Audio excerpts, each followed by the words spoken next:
So first of all, I will explain this again, right? World of ideas के argument, and then we will move forward, right? So हमने अभी तक जो समझा है बच्चों, right? वो ये है कि प्लेटो ने एक तरह से एक लेवल्स ऑफ वर्ल्ड बना रखा है ना? जैसे आचार्य शंकर ने बनाया था लेवल ऑफ वर्ल्ड, राइट? इस तरह से। पर आचार्य शंकर इनको मिथ्या मान गए और एक ही लेवल ऑफ वर्ल्ड रहा। पर प्लेटो जो है इसको मिथ्या नहीं माने, world of real, world of particular को, राइट? उन्होंने बोला कि वर्ल्ड ऑफ आइडियाज है, ये तो भाई तगड़ा वाला रियल है, ये तो अल्टीमेट रियल है, ये भाई तो अपना अल्टीमेट रियल है। और ये भी ऐसा नहीं है कि मिथ्या है पर्टिकुलर्स, क्योंकि ये एक तरह से पार्टिसिपेट कर रहे हैं राइट? तो आइडियाज के अंदर पार्टिसिपेट कर रहे हैं, तो ये एक तरह से क्या है, ये एक तरह से रियल है, प्लस ये हमको एग्जिस्टेंस की फॉर्म के अंदर हमको दिख रहे हैं, वी कैन परसीव दिस। तो इनको आप अनरियल नहीं मान सकते, जैसे आचार्य शंकर ने कह दिया पूरा जगत ही मिथ्या है, राइट? ऐसा नहीं कहा इन्होंने, इन्होंने इसको भी माना है और इसको भी माना है। This is known as Plato's dualism. अभी प्लेटो का ड्यूलिज्म एक और आएगा आगे चलकर, ये है ड्यूलिज्म नंबर 1, जिसके अंदर इस तरह की चीजें इसने बताई, राइट? अब ये चीज तो हमको दिख रही है बच्चों, वर्ल्ड ऑफ ऑब्जेक्ट और वर्ल्ड ऑफ पर्टिकुलर हमें दिख रहा है, इसमें कुछ टेंशन ही नहीं है। What we are not perceiving is world of ideas. तो वर्ल्ड ऑफ आइडियाज के कुछ प्रूफ होने चाहिए कि भाई ये होता है। अब ऐसे बोलने से तो काम नहीं चलेगा कि ये होता है, वर्ल्ड ऑफ आइडियाज देयर, नहीं, ऐसे बोलने से काम नहीं चलेगा, इसके कुछ प्रूफ्स आपको देने पड़ेंगे। तो there are certain arguments given by the Plato that will define that there is a world of idea, right? और पहला आर्ग्यूमेंट जो उन्होंने दिया, that is argument from knowledge. Knowledge से आर्ग्यूमेंट दिया, ठीक है? उन्होंने कहा आर्ग्यूमेंट फ्रॉम नॉलेज लिख दो, आर्ग्यूमेंट फ्रॉम साइंस लिख दो, या फिर आर्ग्यूमेंट फ्रॉम द मैथ्स लिख दो। उन्होंने कहा कि इस वर्ल्ड के अंदर तो सब पेरिश हो जाता है, वर्ल्ड ऑफ ऑब्जेक्ट के अंदर सब पेरिश हो जाएगा, राइट? जबकि अल्टीमेट नॉलेज तो इटर्नल है, अल्टीमेट नॉलेज इज इटर्नल, तो वो इस वर्ल्ड में तो नहीं रह सकती, तो कहाँ रहती होगी? फिर कोई और वर्ल्ड में रहती होगी, that is known as world of idea. इन्होंने बोला इस संसार के अंदर तो इम्परफेक्ट चीजें रहती हैं, इम्परफेक्ट। इम्परफेक्ट है तो परफेक्टनेस कहां पर है? Perfectness is there in the world of ideas. For example mathematical knowledge, mathematical knowledge के अंदर हम डॉट बोल तो देते हैं, पॉइंट, हम लाइन बोल तो देते हैं, पर हम परफेक्टली इसको ड्रॉ नहीं कर सकते, और ये परफेक्ट हो भी नहीं सकती, बिकॉज जो पॉइंट है, जो कि ज्योमेट्री का सबसे कोर है, मतलब सबसे स्टार्टिंग पॉइंट होता है, राइट? स्टार्टिंग को हम पॉइंट बोलते हैं। स्टार्टिंग पॉइंट क्या है इस कन्वर्जेशन, कैसे बोलते हैं? तो पॉइंट जो है ज्योमेट्री का एक तरह से स्टार्ट है, जैसे एटम साइंस का है, वैसे पॉइंट ज्योमेट्री का है। इससे भाई आगे की सब कुछ बनेगा, राइट? दो पॉइंट को मिलाएंगे तभी लाइन बनेगी, तीन लाइन को मिलाएंगे तो ही ट्राइंगल बनेगा। तो point is very very important. But point is something defined in the geometry that is having magnitude, that is having no magnitude but position, but position। तो ऐसा परफेक्ट जिसका कोई मैग्नीट्यूड नहीं हो और पोजीशन हो, इस इम्परफेक्ट वर्ल्ड के अंदर तो नहीं मिल सकता। बनाकर बता दो कुछ, ऐसा दिखा के बता दो कुछ जिसका मैग्नीट्यूड नहीं है बट जिसका क्या है, जिसका पोजीशन है। समझ में आ रहा है? अच्छा आर्ग्यूमेंट है, बट हम फिर भी मानते हैं कि हाँ भाई सर, एक पॉइंट होता है, इसका मैग्नीट्यूड नहीं होता है, और इसका एक तरह से क्या है, इसका एक तरह से पोजीशन होता है। पर मैग्नीट्यूड नहीं होता है तो फिर ये पोजीशन कैसे होगा? इस संसार में तो नहीं हो सकता, तो किसी और संसार के अंदर ही होगा परफेक्ट पॉइंट, ऐसा ही बोलते हैं। आई होप दिस इज क्लियर। दूसरा ये बोलते हैं argument one over the many, कि हम बहुत सारी पर्टिकुलर ऑब्जेक्ट्स देखते हैं, इन पर्टिकुलर ऑब्जेक्ट के अंदर हम एक ही तरह की चीजें देखते हैं। जैसे बहुत सारी काउ है तो उसमें काउनेस दिख जाएगी, बहुत सारी ब्यूटीफुल चीजें हैं, पेंटिंग है, फेस है, फ्लावर है, राइट? तो उसके अंदर हाउस है, राइट? तो उसके अंदर आपको क्या दिखने लग जाएगा, एक तरह से ब्यूटी दिख रही है। तो ये वैसे तो अलग अलग है, एक हाउस और फ्लावर में क्या सिमिलरिटी? कुछ सिमिलरिटी नहीं है। बट फिर भी कुछ ऐसी चीज है इसके अंदर और इसके अंदर जिसको देखकर, दोनों को देखकर आप कह रहे हो वाओ व्हाट अ ब्यूटीफुल। तो मतलब there should be some beauty जो कि इन सब से परे हो, और इन सब से परे हो, और ये सब उसमें पार्टिसिपेट कर रहे हैं actually, they are participating. Right, I hope this is clear. दूसरा एक आर्गुमेंट दिया उसने, आर्गुमेंट फ्रॉम डेथ। ये बोल रहे हैं संसार के अंदर पर्टिकुलर वस्तुएं जब खत्म हो जाती हैं, जैसे मैंने आपको एग्जांपल दिया था डायनासोर का, डायनासोर का आपको एग्जांपल नहीं देना है, राइट। जब पर्टिकुलर चीजें खत्म हो जाती है संसार के अंदर से, तो भी उनका आइडिया तो रहता है, डायनासोर का आइडिया इज देयर।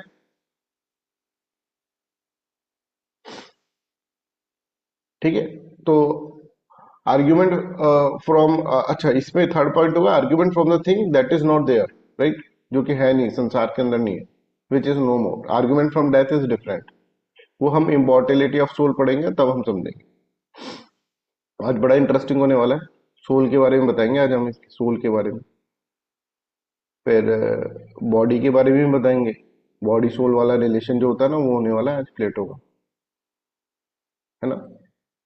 और फिर हमने आपको बताया था कि जब हम केव की वो पढ़ा रहे थे आपको एनालॉजी, तो एलिगोरी ऑफ केव पढ़ा रहे थे जब हम, तब हमने आपको बताया था कि इसको केव को हम आगे जाकर भी यूज करेंगे।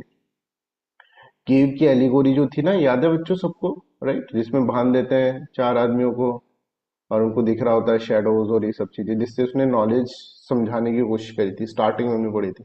वो बड़ी जगह काम आने वाली है। एक क्वेश्चन ऐसा आ सकता है, एलिगोरी ऑफ केव जो है उसको डिस्कस करो, तो उसके अंदर ये सारे पॉइंट्स आपको लिखने पड़ेंगे जो भी आगे आपको पढ़ाया जाए।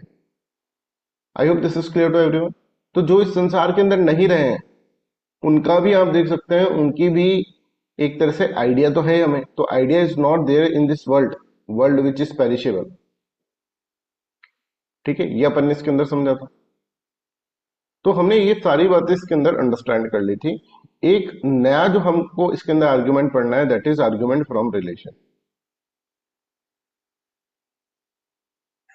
आर्ग्यूमेंट फ्रॉम रिलेशन हमको इसके अंदर अंडरस्टैंड करना होगा, और इसको अंडरस्टैंड करवाने के लिए भी बच्चों देखो, कहीं पे भी आप देख लेंगे मार्केट में इस तरह के नोट्स नहीं है, बिकॉज मैंने प्लेटो को बहुत डायमेंशंस के अंदर समझने की कोशिश करी है, राइट।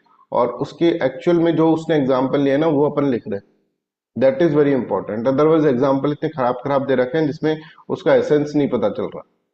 तो जो फिलोसफर होता है उसके अंदर अच्छे मार्क्स अगर आपको लाने होते हैं, तो वही चीज आपको लिखनी है ऑब्वियसली जो कि उस फिलोसफर ने कही है। उस फिलोसफर की मनोदशा क्या है वो आपको समझकर, उस फिलोसफर ने वो एग्जाम्पल दिया है, तो एक मैथमेटिशियन है तो वो मैथमेटिक्स की ज्यादा एग्जाम्पल देगा, वो मैथमेटिक्स की नॉलेज को बड़ी रेशनल नॉलेज मानता है, तो उसको ज्यादा अंडरस्टैंड करवाने की कोशिश करेगा आपको, राइट।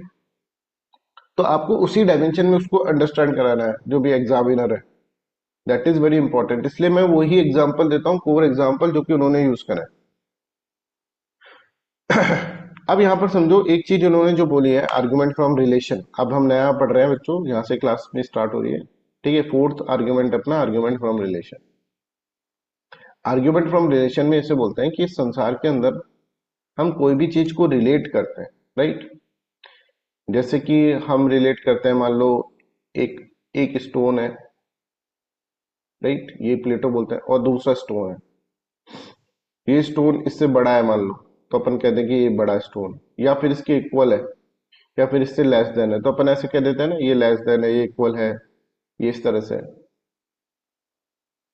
तो ये जो रिलेशंस होते हैं, एक्चुअल में कोई भी दो स्टोन, ऐसे बोलते हैं प्लेटो, कोई दो ट्राइंगल, कोई भी दो चीज है ना परफेक्टली इक्वल नहीं हो सकती, क्योंकि ये वर्ल्ड तो इम्परफेक्ट है।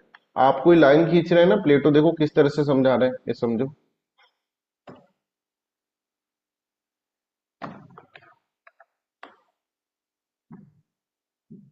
कि ये एक लाइन खींची आपने, ये एक लाइन खींची ना, आप कहेंगे इक्वल है, नहीं, परफेक्टली इक्वल तो बन ही नहीं सकती इस वर्ल्ड के अंदर, क्योंकि पॉइंट जो हुआ वही परफेक्ट नहीं है, तो परफेक्टली इक्वल भी नहीं बन सकते, रिलेशंस भी परफेक्टली इक्वल नहीं हो सकते,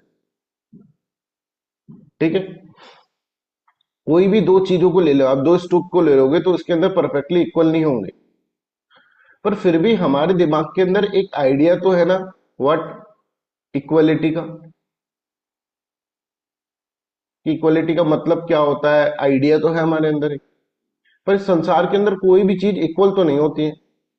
इस संसार के अंदर आप कोई दो स्टोन ले लो, कभी भी वो परफेक्टली इक्वल नहीं होंगे, एक जैसा इक्वल हो सकता है माइक्रोमीटर के अंदर उसके अंदर कुछ डिफरेंसेस हो सकता है लाइन के अंदर माइक्रोमीटर में कुछ डिफरेंसेस हो। तो यहां पर जो हम स्टैंडर्ड बनाते हैं, equality, greater than, less than, right, तो ये जो greater than, less than, equality वाले ये जो चीजें हैं, राइट, ये इस संसार में तो पॉसिबल ही नहीं है। वो इस तरह से बोलते हैं इस संसार में तो ये रिलेशंस जो है वो पॉसिबल ही नहीं।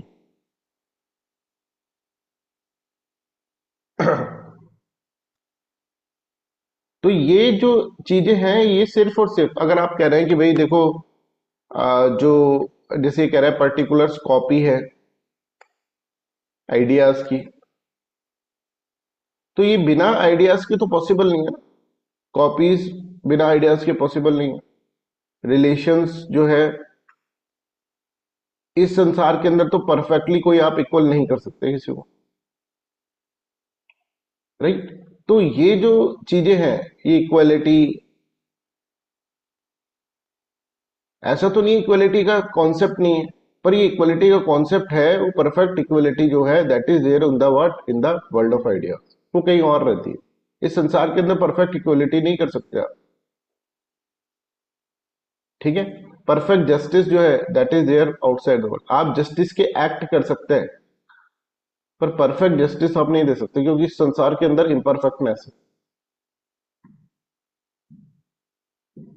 तो इस संसार के ऑब्जेक्ट से तो आप डेराइव नहीं कर सकते equality, less than, greater then,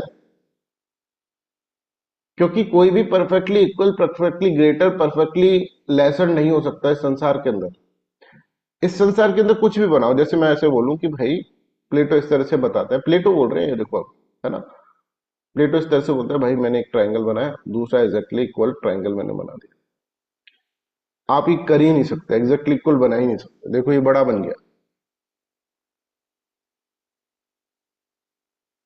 आप इसको ये नहीं बता सकते एग्जैक्टली कि कितना बड़ा है, ये भी आप एग्जैक्टली नहीं बता सकते। कितना छोटा है ये भी आप एग्जैक्टली नहीं बता सकते, आप कुछ ना कुछ गलत कर दोगे। पर आपको ये तो पता है कि there is something that is known as perfect equal, ये रिलेशन है। परफेक्ट इक्वल का मतलब क्या होता है ये तो पता ही है ना, जो उसकी, तो ये जो फॉर्म ऑफ आइडिया है ये आपके दिमाग में तो है,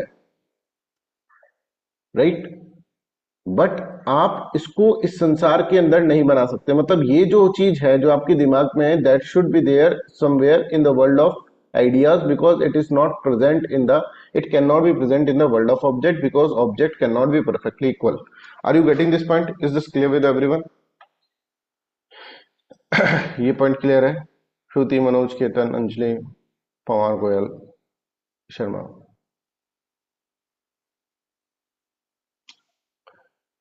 देखो प्लेटो का जो थॉट है ना उसको समझ में नहीं आ रहा तो बता देना, किसी को कोई डाउट है तो प्लीज लेट मी नो। प्लेटो की थ्योरी बड़ी कॉम्प्लेक्स है, वो तो हम तुमको पता है कि कब धीरे करना है कब तेज करना है, उस तरह से हम तुमको पढ़ा रहे हैं, समझ में आ रहा है? तो यहाँ पर देखो, अब कल मैं तुमको ये पढ़ा देता हूँ तो तुम्हें समझ में नहीं आता, इसलिए मैं वो क्लास खत्म करनी पड़ती है, समझ रहे हो?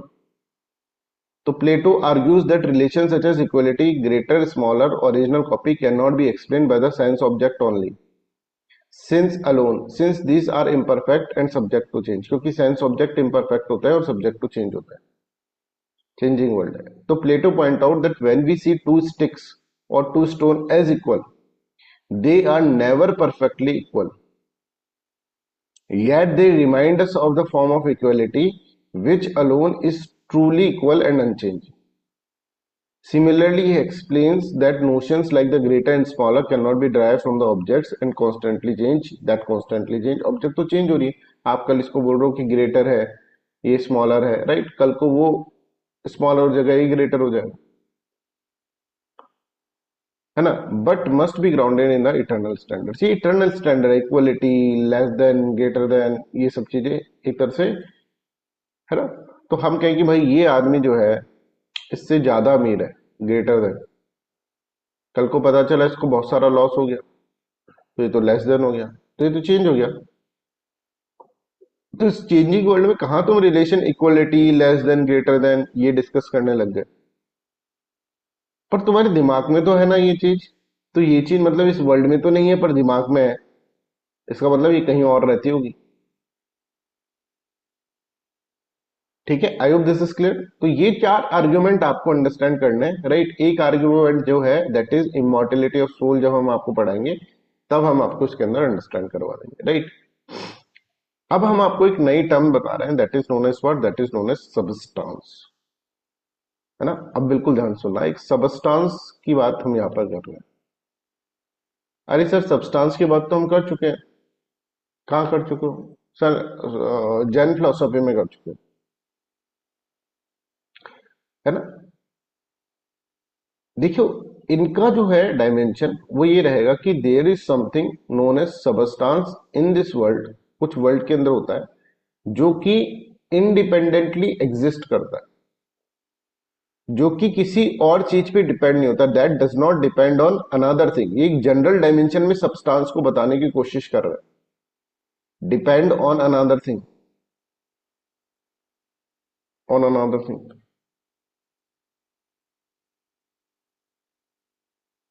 For what? For its existence. Existence, इसका एग्जिस्टेंस अपने आप होता है, ये होता है ना सेल्फ कॉज्ड, अनकॉज्ड। ये वर्ड पढ़े थे ना हमने प्रकृति पुरुष में। तो अगर सांख्य फिलोसफी होता तो सांख्य फिलोसफी बोलता कि भाई देखो ये दोनों सबस्टांस है। अगर वेस्टर्न फिलोसफर होता तो प्रकृति और पुरुष को सबस्टांस बताता। तो ऐसी जो भी चीज है जो अपनी एग्जिस्टेंस के लिए किसी और पे डिपेंडेंट नहीं है, that is known as substance. Buddha से बोलते बुद्धा सबस्टांस क्या है? तो बुद्धा बोलते सबस्टांस पता है क्या है? कुछ नहीं है, सबस्टांस कोई है हो ही नहीं सकता इस संसार के अंदर, क्योंकि everything is dependent for its existence. इन्होंने थ्योरी दी है प्रतिसमत्पात की, थ्योरी ऑफ डिपेंडेंट ओरिजिनेशन। हम आचार्य शंकर से पूछते आचार्य शंकर सब्सटेंस क्या है भाई? तो आचार्य शंकर बोलता सब्सटेंस पता है क्या है? ब्रह्म। ये that does not depends on this existence, for its existence that does not depends on other things. हम वैशेषिक फिलोसफी से वैशेषिक फिलोसफी पदार्थ बोलती, राइट। तो सब्सटेंस कोई ऐसी चीज है जो कि इस संसार के अंदर एग्जिस्ट, अपनी एग्जिस्टेंस के लिए किसी और पे डिपेंडेंट नहीं हो रहा, अपनी एग्जिस्टेंस के लिए किसी और पे डिपेंड नहीं हो रहा, that is known as what, that is known as substance. और सबस्टांस एक ऐसी चीज जो कि एक रियलिटी है इस संसार के अंदर। रियलिटी, रियलिटी वो होता है ना, reality is one that does not depend on another for its existence, right. Existence होने के लिए किसी और पे डिपेंडेंट नहीं हो, that is known as substance. तो इनका जो सबस्टांस है, अब देखो हर एक फिलोसफर का अलग अलग सबस्टांस होगा। हो सकता है ना कोई ऐसे कहे कि भाई देखो, मैं तो पता है ऐसा, न्याय फिलोसफी से पूछोगे ना ऐसा कौन है, तो बोलेगे भाई भगवान है, गॉड। रामानुज से पूछोगे तो रामानुज बोलेगा भाई गॉड भी है, चित भी है और अचित भी है, एग्जिस्टेंस के लिए तो नहीं किसी पे डिपेंडेंट, हाँ, बट ये इंसेपरेबली रिलेटेड है। तो ऐसी चीज, कोई ऐसी चीज जो अपनी एग्जिस्टेंस के लिए किसी और पे डिपेंडेंट नहीं है, जैसे Ram can not B A substance, ठीक है, because Ram is dependent for its existence on his parents.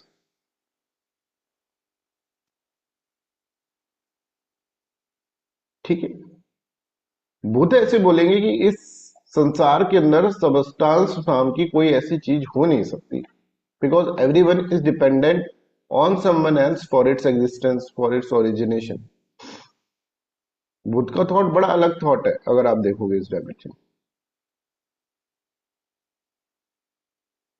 और इसी तरह से अगर हम देखें तो सब्सटेंस की डेफिनेशन वेस्टर्न फिलोसफी में जब भी सब्सटेंस वर्ड यूज करोगे, आप हर फिलोसफी के अंदर बर्कले देख लो, ठीक है, ये देख लो, रेने डिकार्ट, सबके अंदर डिकार्ट, स्पिनोजा, लॉक, बर्कले, सबके अंदर आप कहीं ना कहीं सब्सटेंस वर्ड यूज करोगे।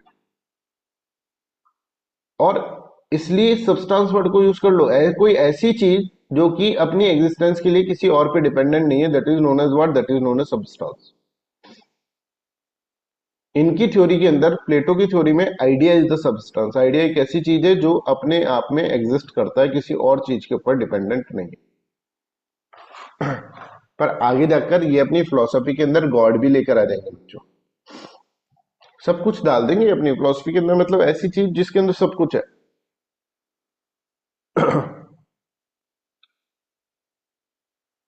ये साइंस भी डालेंगे अपनी ऑब्जेक्ट, है ना, और ये एक तरह से इन्नेट भी डालेंगे। अभी देखना, कॉन्सेप्ट ऑफ नॉलेज पढ़ेंगे तो ट्रू नॉलेज तो ये इन्नेट नॉलेज ही बताएंगे। जो कंजेक्चुरल नॉलेज है दैट इज सेंस नॉलेज, वो तो अपन ने केव में भी देखा था। तो आइडिया कोई ऐसी चीज होगी जो कि अपनी एग्जिस्टेंस के लिए किसी और पे डिपेंडेंट नहीं। I can not B idea, this bottle can not B idea. In this world of imperfectness, that is known as what? World of object. There is nothing that is a substance. But in the world of idea, every idea is a substance. ठीक है। Berkeley जो होगा वो कहेगा spirits are the substance.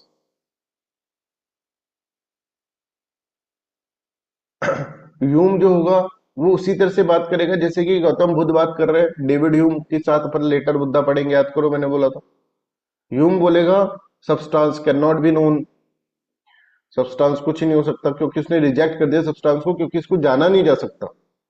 अज्ञेय, अज्ञेय का मतलब समझ रहे हो, जिसको जाना ना जा सके। समझ में आ रहा है? कांट ऐसे बोलेंगे कि सब्सटेंस होता तो है साहब, पर हमारी जो माइंड की कैटेगरीज है उसमें से पास नहीं हो पाता। कांट का ये थॉट है, आगे चलकर हम बताएंगे। तो हर कोई सब्सटेंस के बारे में कुछ कुछ बातें कहेगा। अभी मैं आपको एक स्लाइड दिखा रहा हूं, हो सकता है वो, और हो सकता है कि परफेक्टली वो आपको समझ में नहीं आएगी, राइट। बट जैसे जैसे हम पढ़ेंगे आपको समझ में आ जाएगी। लाने का मकसद ये है कि हम एक डायमेंशन आपको बता रहे हैं कि कौन कौन ने किस किस चीज को सबस्टांस माना। ठीक है। प्लेटो ने एक तरह से फॉर्म्स, आइडियाज को सब्सटेंस मान दिया। ठीक है। एरिस्टोटल की थ्योरी हम जब पढ़ेंगे तब आपको पता चलेगा। अब जैसे जैसे इन थ्योरीज को पढ़ते रहेंगे उनके सब्सटेंस समझ में आ जाएंगे। डिकार्ड के सब्सटेंस आपको समझ में आएगा, स्पिनोजा ने क्या सब्सटेंस माना ये समझ में आएगा। स्पिनोजा वैसे ही बात करेंगे जैसे आचार्य शंकर करेंगे, Brahma is the only reality, there is one infinite reality that is known as God. हर कुछ उसके अलावा जो है वो सब कुछ उसके एट्रीब्यूट ही है। इनका थॉट भी बड़ा थॉट हो जाता है स्पिनोजा का। अभी तो बहुत मस्ती मस्ती चीज वाली अपन को पढ़नी है। लॉक बोलेंगे substance is not fixed, develop होके फिर बनता है सब्सटेंस, फिक्स नहीं होता। बर्कले बोलेगा denied material substance, material substance को डिनाई करेगा। Spirits and their ideas exist, to be is to be perceived. एक दिन का टॉपिक है पर बड़ा ही खतरनाक टॉपिक है। बर्कले ने ना पूरा, इनका सब्जेक्टिव आइडियलिज्म के गुरु बोले जाते हैं। फिर रही कैसे ही कैसा ह्यूम निकाल देगा, सब्सटेंस जो है वो अननोएबल है। Can't substance not known in itself, category of understanding में नहीं आता। हेगल बोलता है substance is not fixed, it develop into the substance और स्पिरिट। ये सब चीजें हम पढ़ेंगे और ये सब चीजें आपको समझ में आएंगी, बट इसके लिए हर एक को थोड़ा वेट करना पड़ेगा। आई होप दिस इज क्लियर। अब हम एक बहुत इंपॉर्टेंट टॉपिक पढ़ रहे हैं प्लेटो का, that is known as idea of good.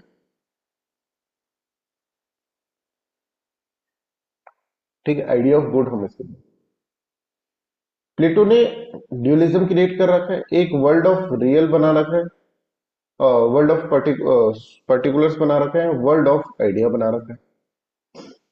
World of particular में पर्टिकुलर चीजें हैं, ऑब्जेक्ट्स हैं, और वर्ल्ड ऑफ आइडिया में आइडिया रहता है।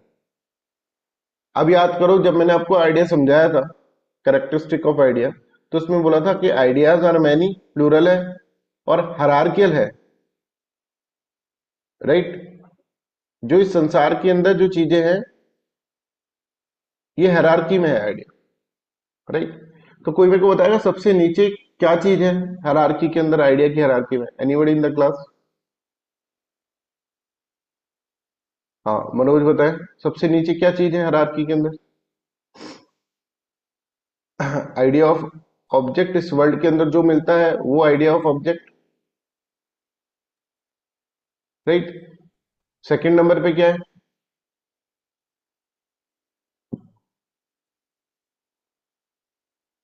अंजलि बताए, कोई भी अंजलि बता दे। सबसे लोअर लेवल पे तो ऐसा है ना, जैसे मैंने बताया था आपको, ट्री, हाउस, हॉर्स, ये है।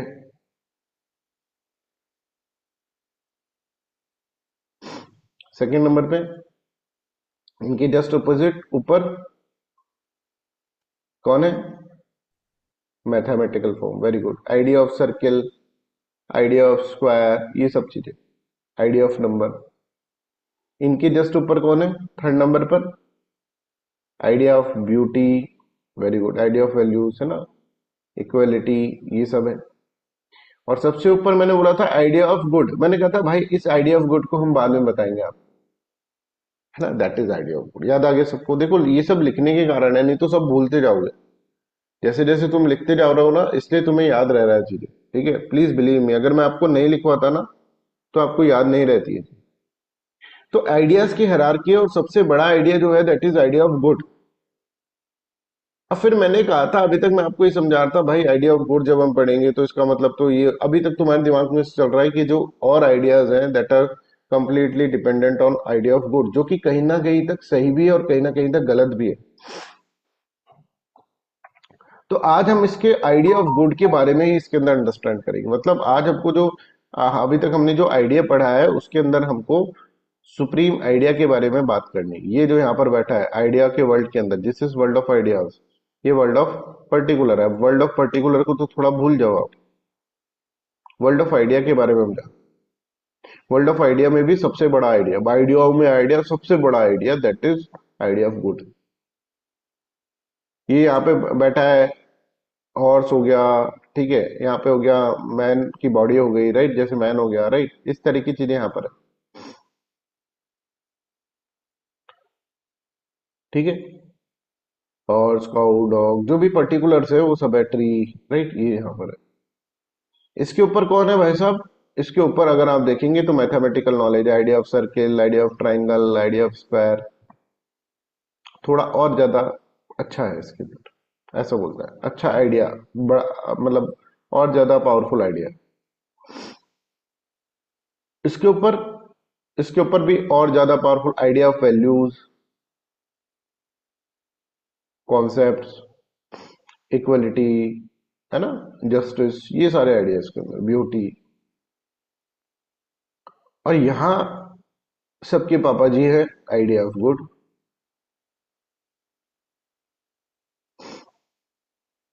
वैसे तो अगर हम आचार्य शंकर की बात करें बच्चों, है ना, तो आचार्य शंकर तो बोलते हैं कि भैया देखो दो लेवल है, जिनमें इस लेवल को तो भूल ही जाओ तो मिथ्या हो गई भाई साहब, और यहाँ पर एक ही रियलिटी है, that is known as that, that is known as Brahman. ये बोलते दे आर मेनी रियलिटीज, और रियलिटीज भी हायरार्की में है, पर लास्ट के अंदर एक अल्टीमेट रियलिटी है, that is known as idea of good. In this sense आप यहाँ पर आइडिया ऑफ गुड को ब्रह्म से कंपेयर कर सकते हो, समझ में आ रहा है? वैसे तो नहीं है, क्योंकि यहाँ पर तो बहुत सारी रियलिटी बनी, यहाँ पर एक ही बनी, पर idea of good is something that is what, that is the ultimate reality. तो ब्रह्म की, आचार्य शंकर की अल्टीमेट रियलिटी कहते हैं ब्रह्म थी, तो उसको उस तरह से आप मान सकते हैं। खैर, मतलब एक कंपैरिजन करके दिखा रहा हूं। तो इन सब के अंदर idea of good is the ultimate reality, highest idea. और एक और चीज मैं बोल दूं, ultimate source of everything. Oh my God, source of everything, मतलब इन आइडियाज की सोर्स भी यही है। मतलब ये आइडिया तो अपने आप एग्जिस्ट नहीं कर पा रहे इंडिपेंडेंटली, इसका सोर्स तो ये है। नहीं, ऐसा नहीं सोचना है इसमें। सोर्स ऑफ एवरीथिंग से क्या वो बोल रहा है that we need to understand. कई बच्चे ये क्या लिख देते हैं कॉपी के अंदर, idea of good is the cause of the idea of value of other ideas. Idea of good cause तक तो फिर भी ठीक है, हम कॉपी के अंदर ज्यादा उसके अंदर मार्क्स नहीं काटेंगे। क्रिएट अदर आइडियाज, गलत हो गया। क्योंकि तुम्हें एक्चुअली चीजें ही नहीं पता, लोगों बच्चों को चीजें ही नहीं पता प्लेटो क्या क्या गया है। Believe me, this is 100% correct. Plato क्या क्या गया है उनको पता ही नहीं, सब रटने की कोशिश कर रहे हैं फिलोसॉफी। समझ में नहीं आई तो अब क्या करें? अरे दो ही तो पन्ने हैं, रट लेते हैं। भाई रटी हुई फिलोसफी तुम लिख दोगे ना तो उसका एसेंस बता ही नहीं पाओगे, कुछ ना कुछ अलग ही लिख दोगे, अपनी खुद की फिलोसफी लिख दी मतलब फिर तुम। Philosophy need a complete research work, research work चाहिए। मतलब कोई भी सब्जेक्ट, मैंने इतने सब्जेक्ट पढ़ा है, किसी भी सब्जेक्ट में इतना रिसर्च नहीं करना पड़ता जितना फिलोसफी में करना पड़ता। तब जाकर आप कंप्लीट अंडरस्टैंड कर पाओगे भाई ये आदमी जो अलग दिमाग का आदमी है, प्लेटो, एरिस्टोटल, आचार्य शंकर, सांख्य मुनि, इनको समझ रहे हो तुम? सोच कर देखो, ये कुछ एक बात कह दे उसके 50 इंटरप्रिटेशन निकालो, इसने एक्चुअल में क्या कहा होगा ये आप समझ रहे हो? बड़ा कॉम्प्लेक्स सब्जेक्ट है। बट वो हम समझ चुके हैं, वो कॉम्प्लेक्सिटीज थी ना वहीं खत्म हो गई। अब बस तुमको बता रहे हैं, पर हर जगह बहुत गलत डायमेंशन के अंदर बताया जा रहा है जिससे बच्चा कुछ और ही समझ जा रहा है। ठीक है, तो इसलिए वो कॉम्प्लेक्स सब्जेक्ट है, बट टीचर के लिए, टीचर को बड़ी मेहनत करनी पड़ जाती है फिलोसॉफी के अंदर, है ना? तो तुम्हारे लिए फिर वो इजी सब्जेक्ट हो गया ना, जो कि वो चीज तुम्हें जो पता चलेगी चीज वो फाइनल चीज है, और उसको ही तुमको कॉपी में लिखना है, और उसके अलावा कुछ और चीज तुमको पढ़नी नहीं है। ये सबसे बड़ा फायदा है फिलोसफी सब्जेक्ट का, कोई और चीज आपको पढ़नी नहीं है। सर नोट्स दे दो, बिना नोट्स के पूरे काम चल रहे हैं, क्यों नोट्स दे दूं? मतलब जो होता है ना कि सर बुक बता दो, सॉरी बुक बता दो, तो बुक पढ़ने की जरूरत क्या है तुम्हें? है ना तुम्हारे सामने बुक, बुक पढ़ के तो मैं बता रहा हूँ तुमको, और बुक तुम पढ़ भी नहीं पाओगे। बुक बता देते हैं, ये देखो एक बुक है, ये देखो, ये खरीद लेना कल, इसका एक भी पन्ना तुमको समझ में आ जाए, I can guarantee. Critical history of western philosophy Y Masih, C D Sharma, Indian philosophy की पढ़ लो। चटर्जी, दत्तन चटर्जी पढ़ लो, इंडियन फिलोसफी। लिमिटेड बुक है, पर एक भी तुमको पन्ना समझ में आ जाए मेरे को बता देना। बुक बता दो, बुक बता दो, बुक बुक बता दिए लोगों को, पढ़ लो, अब खरीद लेना सारे सारे बच्चे, Y Masih, critical history of western philosophy. समझ में आ जाए मेरे को भी बताना। वाई मसी रिलीजन फिलोसफी की भी एक बुक है। ठीक है, तो I hope this is clear. अब क्या है ये मैं आपको इसके अंदर बताता हूँ। आइडिया ऑफ गुड क्या है, that we need to understand. Idea of good according to Plato, the idea of good is the ultimate reality. First of all you have to understand this. Highest idea है, ultimate source of everything. इस तरह से आपको इसके अंदर समझ। अब इसको समझाने के लिए मैं तुमको एक एग्जांपल समझाता हूँ। ठीक है, देखो, इन्होंने एक एनोलॉजी दी है, ये एग्जांपल मेरा नहीं इनका ही है। एक सन की एनोलॉजी दी है। अब सन याद करो, सन अभी तक तुम कहां पढ़ चुके हो प्लेटो की फिलोसफी में? Anybody in the class?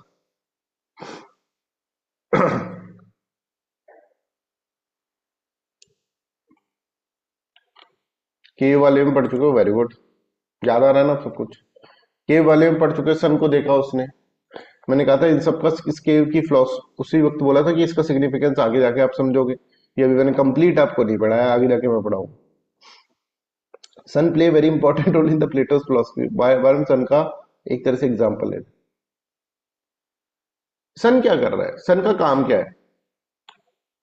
पेड़ पहले से बना हुआ है, जानवर पहले से बने हुए हैं, सब कुछ पहले से बना हुआ है ना, राइट? ये इंसान जब बाहर आया तो उसको ये सब चीजें दिखी। इस इंसान को अंदर भी सब कुछ चीजें दिख रही हैं, राइट? किसके कारण दिख रही? सन की लाइट के कारण। इस संसार में only source of light is sun. अच्छा, ये हो, पेड़ हो, अगर आप बाहर जाकर देखो, अगर सन की लाइट नहीं हो, ठीक है, राइट, सनलाइट नहीं है, सर मून लाइट भी तो, मून की कुछ खुद की लाइट नहीं होती भाई। अगर अभी तक तुम समझ ही चुके होंगे साइंस में, वो सन की लाइट आई है। ठीक है, ये तो समझते हो ना? तो यहां पर अगर आप देखें ये जो प्रकाशित हो रहे हैं चीजें, ये जो चीजें दिख रही हैं, वो किसके कारण दिख रही है? सन के कारण दिख रही है, राइट। इन जो चीजों में आप देखो, ये प्लांट था तो सही, पर आप देखेंगे सन के बिना इसकी फिर लाइफ नहीं होगी। था तो सही, था तो सही, ये तो आप देखो, दिखने के लिए अगर इस आदमी को इन चीजों को समझना है, राइट, इन सब चीजों को समझना है, तो उसके लिए पहले दिखना जरूरी होगा, और दिखने के लिए सन जरूरी होगा। बिना सन के आप इनको नहीं समझ सकते। समझ में आ रहा है? इसी तरह से अब ये एनोलॉजी है, इसी तरह से बिना आइडिया ऑफ गुड के, बिना आइडिया ऑफ गुड के आप इन सबको नहीं समझ पाएंगे, और आइडियाज को नहीं समझ पाएंगे। इंसान को अगर और आइडिया को समझना है तो बिना आइडिया ऑफ गुड के वो नहीं समझ पाएंगे। Idea of good is giving light to them. समझ में आ रहा? चलो इसको थोड़ा सा और आपको अच्छे से समझाते हैं। ये सन है बच्चों, ये हिरण है अलग, ये ट्री अलग है, शेर अलग है, ये लॉमड़ अलग है, राइट। अब ये सन, अगर ये यहां पर इंसान खड़ा है, अब ये सन अगर चमकना बंद कर दे, बिल्कुल बंद कर दे, तो ये लोग दिखना बंद हो जाएंगे। तो मैं क्या इनको कभी समझ पाऊंगा? नहीं समझ पाऊंगा। अच्छा, ऐसा नहीं कि सन ने इसको बनाया, सन क्रिएटेड दिस ट्री, ट्री तो था पहले से, पर बिना सन के सिग्निफिकेंस भी नहीं है ट्री का, बिकॉज ट्री जो है वो जाना नहीं जा सकता, प्लस ट्री की जो लाइफ है, प्लस इसका हर कुछ जो है that is dependent on the sun. तो sun give life to the tree, sun give life to the, इसके बिना भी, सन के बिना कुछ नहीं रह सकते ना हम, कोई भी नहीं रह सकता, ये इंसान भी नहीं रह सकता। तो सन इनको क्या कर रहा है, एक तरह से जीवन भी दे रहा है, और इनको एक तरह से क्या है, ये जान, अपना हमारा दिमाग इनको जान सके, ये भी करने की, क्रिएट करने की, इनको विजिबिलिटी भी दे रहा है, ऐसा आप समझ सकते हो। ये समझ में आ रहा है? इसी तरह से आइडिया ऑफ गुड जो है ना, इज लाइक ए सन। ऐसा नहीं कि इसको क्रिएट कर रहा है, point number one you need to understand. But source of everything का मतलब क्या रहा है, इनको एक तरह से ये, इनके बिना ये, इसका कोई अस्तित्व भी नहीं है, हिरण का, शेर का, लोमड़ का। इनको अगर जानना है हमें, तो उसके लिए, अगर मान लो किसी को इनको जानना है, कि इनको जाने कि भाई ये क्या है, आइडिया ऑफ हिरण क्या है, आइडिया ऑफ ट्री क्या है, ये सब जाने, तो इनको जानने के लिए आइडिया ऑफ गुड का होना जरूरी है, नहीं तो हमारा दिमाग इनको समझ ही नहीं पाएगा। इस तरह से आइडिया ऑफ गुड, जैसे source is, sorry, sun is the source of everything in this world, इसी तरह से idea of good is the source of every idea in this world. ये देखो, ये देखो, ये आइडिया ऑफ गुड है, ये आइडिया वन, ये idea two, idea three, idea four. जैसे सन काम कर रहा था ना इन सब के लिए, वैसे आइडिया ऑफ गुड इन सब के लिए काम करता है। समझ में आया? तो आइडिया ऑफ गुड वैसे इनको, इनको एक तरह से क्रिएट नहीं कर रहा है, they are created by their own, they are substance. हर एक सब्सटेंस है अपने अंदर, अगर हम देखें वैसे हर एक आइडिया अपने अंदर सब्सटेंस है, but sun is giving them life, जीवन तो ये देगा। इसी तरह से आइडियाज का अस्तित्व है पहले से, बट उनको जाना जा सके, ये कौन कर रहा है, ये क्रिएट कर रहा है आइडिया ऑफ गुड।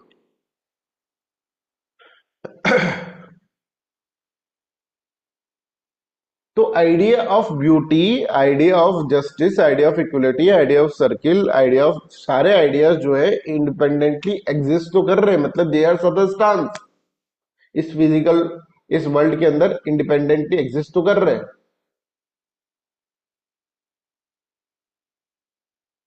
पर उनके बारे में जैसे सन के थ्रू आप जान पा रहे हैं, राइट, तो उनके बारे में इस वर्ल्ड के अंदर हम जान पा रहे हैं, तो उनके किसके कारण, आइडिया ऑफ गुड के कारण जान पा रहे हैं। उनको जो एग्जिस्टेंस दे रहा है, एग्जिस्टेंस पहले इंडिपेंडेंटली एग्जिस्ट तो कर रहे हैं, पर उनका जो एग्जिस्टेंस है, इसका एग्जिस्टेंस कैसे है, ट्री का एग्जिस्टेंस सन के कारण ही है। सन चमकना बंद कर ट्री खत्म।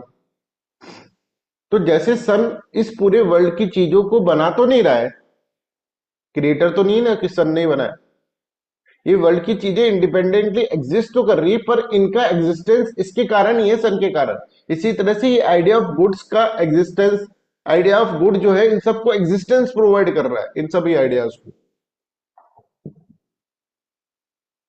एग्जिस्टेंस प्रोवाइड करना मतलब क्या है? एग्जिस्टेंस प्रोवाइड करना का मतलब क्या है? इसका मतलब कि इन इसी तरह से जैसे सन जो है इन सबको, इन सब ट्री, लायन, फॉक्स, हिरण, इन सबको एग्जिस्टेंस प्रोवाइड कर रहा है। समझ में आ रहा है? दूसरी चीज, इनको जान सकते हैं तो आइडिया ऑफ गुड के कारण ही जान सकते हैं। तो I hope this is clear to everyone. अभी भी किसी को समझ में नहीं आया तो अभी हम पढ़ेंगे तो आपको समझ में आ जाएगा। ठीक है, तो हम यहां पर समझ रहे हैं according to Plato the idea of good the is the ultimate reality. जैसे सन एक अल्टीमेट रियलिटी होता है, वैसे रियलिटी तो ये भी है। अगर हम इस संसार में देखें तो ये भी रियलिटी मानेंगे हम, क्योंकि दिख रहे हैं। पर सन जो है ना संसार में अल्टीमेट रियल, इसके बिना, हालांकि इसने इसको बनाया नहीं है, ये बिल्कुल ध्यान रखें, इसको उसको बनाया नहीं है, बट ये भी ध्यान रखिए इसके बिना इसका एग्जिस्टेंस भी नहीं है। ये भी ध्यान रखिए कि इसके बिना इसकी, इसको हम जान भी नहीं सकते हैं जब सभी जगह अंधेरा होगा तो इसको प्रकाशित करने का काम सन कर रहा है। तो sun will become the ultimate reality, only source of life और ओनली सोर्स ऑफ लाइट। अगर हम बात करें in this in this solar system is what sun. ये जो सोलर सिस्टम है उसके अंदर ओनली सोर्स ऑफ लाइट जो है दैट इज सन। सन ने कहा ना मैं नहीं चमक रहा, कल को सन बोल दे मैं नहीं चमक रहा, हर जगह अंधेरा हो जाएगा, हर जगह अंधेरा। और धीरे धीरे फिर हर जगह क्या होने लग जाएगा, सब जगह फोटोसिंथेसिस नहीं होगा, खाना नहीं बनेगा, ग्रीन प्लांट नहीं रहेगा, उसको खाने वाले डियर, लॉयन, फॉक्स, इनकी क्या औकात, फिर जीवन नहीं जी पाएंगे। ठीक है, डियर नहीं खा पाएगा तो लॉयन नहीं खा पाएगा, फॉक्स नहीं खा पाएगी, हम क्या खाएंगे, सनी नहीं पूरा, इतनी सारी बीमारियां हो जाएंगी, सब मर जाएंगे। तो अल्टीमेटली एग्जिस्टेंस के लिए तो हम, सनी हमको एग्जिस्टेंस दे रहा है, वैसे तो हम इंडिपेंडेंटली एग्जिस्ट कर रहे हैं, बट सन चमकना बंद कर दे एक बार तो देखो क्या हो जाएगा। क्या तुमको ये सटल डिफरेंसेस समझ में आए ये सन के? अब देखो एनोलॉजी देना प्लेटो के लिए कितना इंपॉर्टेंट हो गया। अब मैं बिना सन की एनोलॉजी के तुमको ये समझा ही नहीं सकता, ना ही प्लेटो समझा सकता था। सब क्रिएटर मान के बैठे जाते हैं कि ultimate reality, it is highest idea, ultimate source of everything, तो भैया यही है सब कुछ। नहीं तो फिर आइडिया कोई सब्सटेंस क्यों बोलता? तो आप यहां पर समझो, इस तरह का सिस्टम यहां पर कुछ बनाने। तो Plato compare the idea of good to the sun, just as sun make it possible for us to see the things and give life to the plant. दो काम कर दिए इसने। The good idea of good make it possible for our mind to know the things, है ना, and give them reality. चीजों को reality देता है, मतलब आइडिया को रियलिटी दे रहा है, दूसरे आइडियाज को। और हमारे माइंड को इस तरह से, हमारा माइंड जो उनको जान पा रहा है वो उसके कारण ही जान पा रहा है। तो हम कहें in Plato's philosophy the idea of good is related to other ideas in two ways for their knowability. Ideas like beauty, justice, equality, हिरण, शेर और ट्री, राइट, जैसे हमारा एग्जांपल है, एग्जिस्ट ऑन देयर ओन, है ना, ये समझो, they exist there on their own. ये लाइन मैंने 2 बार लिखी है, आगे भी तुमको समझ में, आगे भी स्टार्ट करने से पहले लिखी, बिकॉज किताबों में लिखा हुआ है कि other ideas are created by, notes के अंदर जो भी यूपीएससी के इंस्टीट्यूट से उसके नोट्स में, you can not rely on the notes, है ना, you can rely on the book, पर बुक पढ़ नहीं पाओगे। बुक इतनी कॉम्प्लेक्स है, तुम एक बार खरीद के पढ़कर देखना। बुक में इतने सब कुछ है, इस बुक को कम से कम मैंने 50 बार पढ़ी होगी तब जाके मेरे को चीजें समझ में आएगी, कम से कम 50, ये तो कम से कम मैं बोल रहा हूँ। ठीक है, the good gives the light of truth allowing the mind to know the other ideas. Are you getting this? कि जब तक उनको प्रकाशित नहीं करेंगे तो उनके बारे में जान भी नहीं पाएंगे। Without good the intellect can not fully understand और grasp the essence of the other ideas. Just like everything is visible world depends on the sun, visible thus, just like everything in the visible world depends on the sun, इसी तरह से हम कहेंगे सारे ideas जो हैं इस तरह से डिपेंड है किसके ऊपर, आइडिया ऑफ गुड के ऊपर। और इसी पॉइंट को लेकर फिर वो क्रिटिसाइज कर देगा, आप तो कह रहे हो इंडिपेंडेंट है, भाई वो कह रहा है इंडिपेंडेंटली एग्जिस्ट है। समझ में आ रहा है? आप तो कहते हो एब्सोल्यूट है, हाँ एब्सोल्यूट के पॉइंट को आप कह सकते हैं, कहीं ना कहीं हम भी तो एब्सोल्यूट नहीं, हम भी तो सन के ऊपर डिपेंडेंट है। कल सन चमकना बंद कर दिया, हमारा काम खत्म, जीवन ही खत्म, काम तो छोड़ो। ठीक है, तो for their knowability they depends upon the idea of good, not for their what, for their, अब कैसे बोलेंगे, फॉर देयर क्रिएशन, क्रिएशन के लिए नहीं, अल्टीमेटली इस संसार में तो आ गए, स्टार्टिंग में तो आ गया, ideas like beauty exist on their own, but फिर आगे वाली एग्जिस्टेंस के लिए उनकी रियलिटी के लिए, रियलिटी रखने के लिए वो एसेंस जो प्रोवाइड कर रहा है वो आइडिया पुट कर रहा है। देखो, एक तो फॉर देयर नोएबिलिटी और for their existence, existence is not in this sense कि देखो यहाँ पर बार बार लिख रहा हूं मैं कि idea beauties equality exist independently of the physical world but their reality are being grounded in the idea of the good. The sun does not create plants directly, but it gives them life and the growth by providing light and energy. Without sun, plant could not exist or flourish. Similarly, idea of good does not create other ideas like the beauty or the justice directly, but it gives them the existence and reality just as the sun give life to the plant. So, the good is therefore the ultimate source of existence for everything in the intelligible world. इसलिए वो every source of existence है। ये question पूछा जाएगा कि idea of good is the source of existence for everything in this world, तो आपको बताना पड़ेगा इन द इंटेलिजिबल वर्ल्ड, मतलब वर्ल्ड ऑफ आइडिया।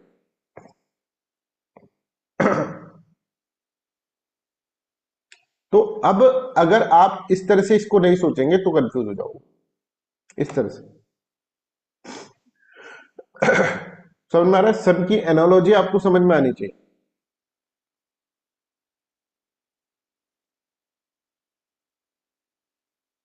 ठीक है, तो I hope this is clear to everyone. तो केव की एनोलॉजी के अंदर भी हम यही काम कर रहे थे। केव की एनोलॉजी में ये था कि एक सूरज चमक रहा था, लास्ट में उसको दिखा, फिर उसको पता अरे ये है source of everything, it is the source of everything.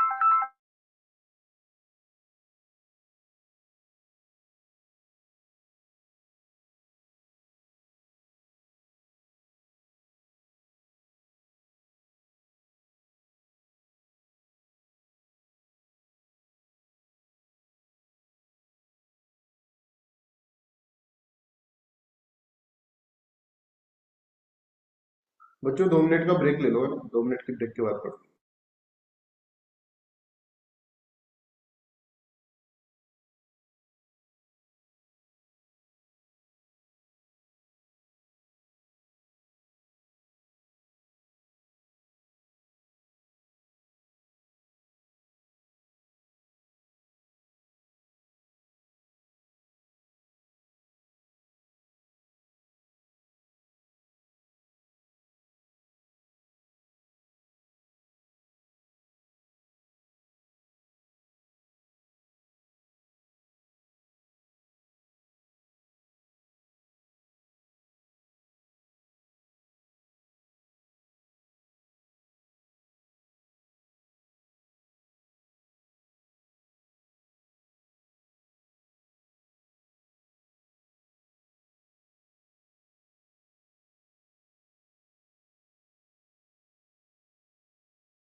ठीक है।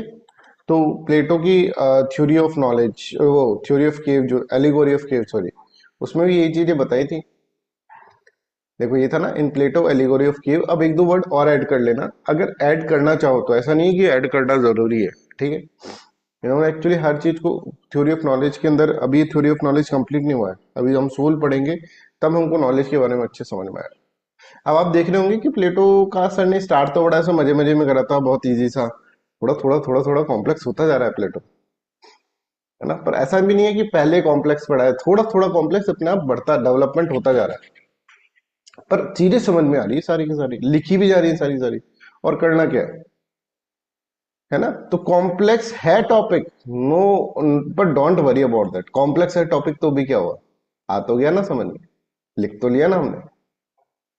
ये भी सर जादू सही है, समझ में भी आ रहा है, लिख भी रहे, लिखने में भी आ रहा है, और तुम देखना इसके ऊपर क्वेश्चन भी कर पाओगे, प्लीज बिलीव मी, आराम से। पर कहीं ना कहीं बैक ऑफ द माइंड ये भी पता चल रहा है कि हाँ भाई कॉम्प्लेक्सिटी तो है।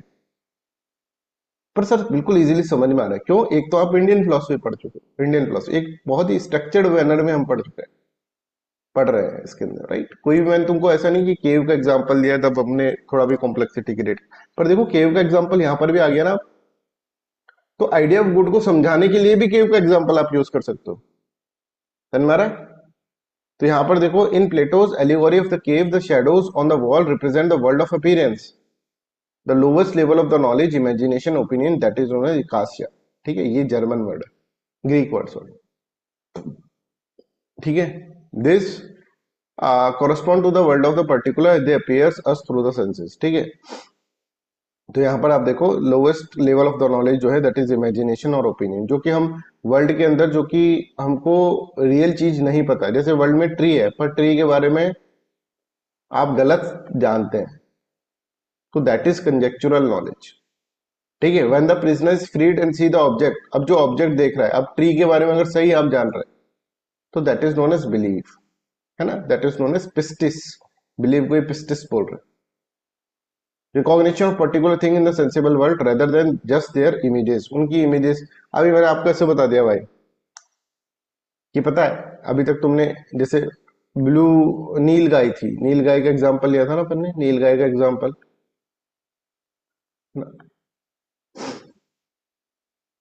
तो नील गाय का एग्जांपल कंपैरिजन को समझने में नहीं आया फिलोसफी, तो मैंने अभी तक तुमको ऐसे बता दिया, तुम्हारे दिमाग में इमेज बना दी कि भाई पता है नील गाय ऐसी होती है। तो ये जो इमेज आपके दिमाग में बनी ना, दैट इज ए कंजेक्चुरल नॉलेज। ये सबसे खराब फॉर्म ऑफ नॉलेज। अभी तक आपको इमेज के बारे में कुछ, मतलब बस इमेज पता है।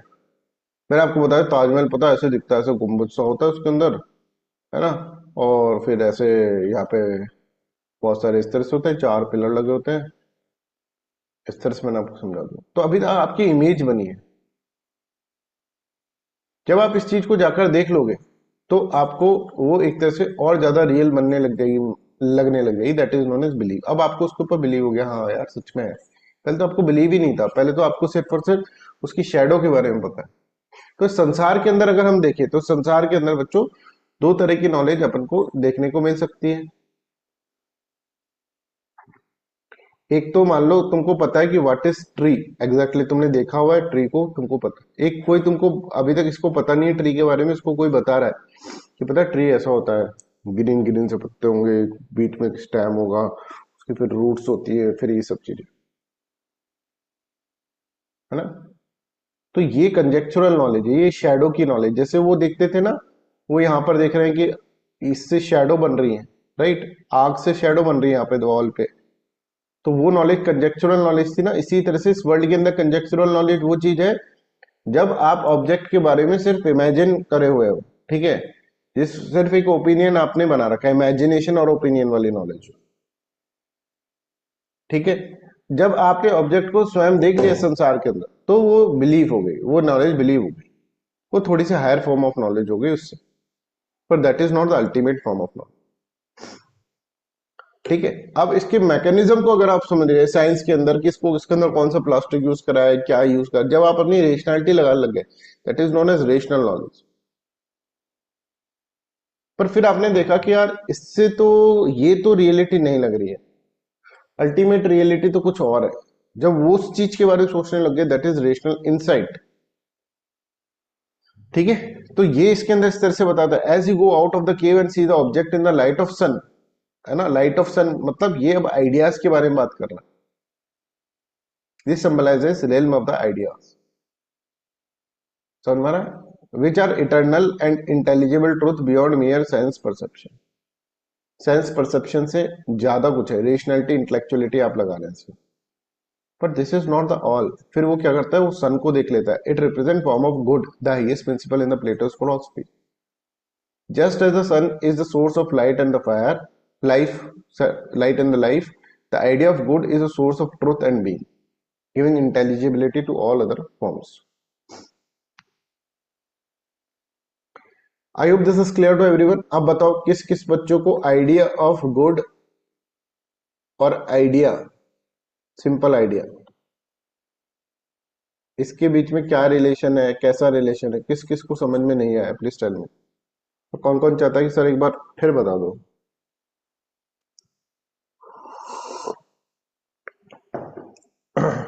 सबको आ गया?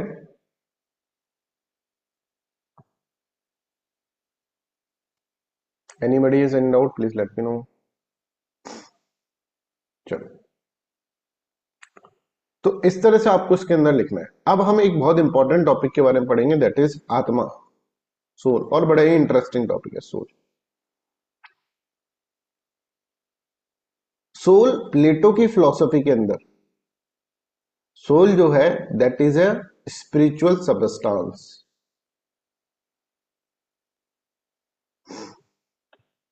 स्पिरिचुअल सबस्टांस का मतलब क्या है? ये है ना, मस्त आदमी है, इससे बोले भाई तू क्या आइडिया है, बोले नहीं मैं आइडिया भी नहीं हूं। तू क्या मैटर है? नहीं भाई मैं मैटर भी नहीं हूं। तू कौन है? मैं हूं मस्त आदमी, मैं एक स्पिरिचुअल सब्सटेंस हूं। ये आइडिया के पास रहना मेरे को अच्छा लगता है, पर मैं आइडिया नहीं हूं, मैं मैटर भी नहीं हूं। मैं एक तरह से तुम कह सकते हो ये दो वर्ल्ड है, एक तो ये ना, एक जहां पर भगवान, एक होता है ना भगवान, परलोक, और इस संसार के बीच में एक तरह से लिंक एस्टेब्लिश कर रहा हूं मैं, एक ऐसा सब्सटेंस जो इन दोनों के बीच में लिंक एस्टेब्लिश कर। जैसे आपको बताता हूं कि जो कैट होती है ना, कैट, बिल्ली,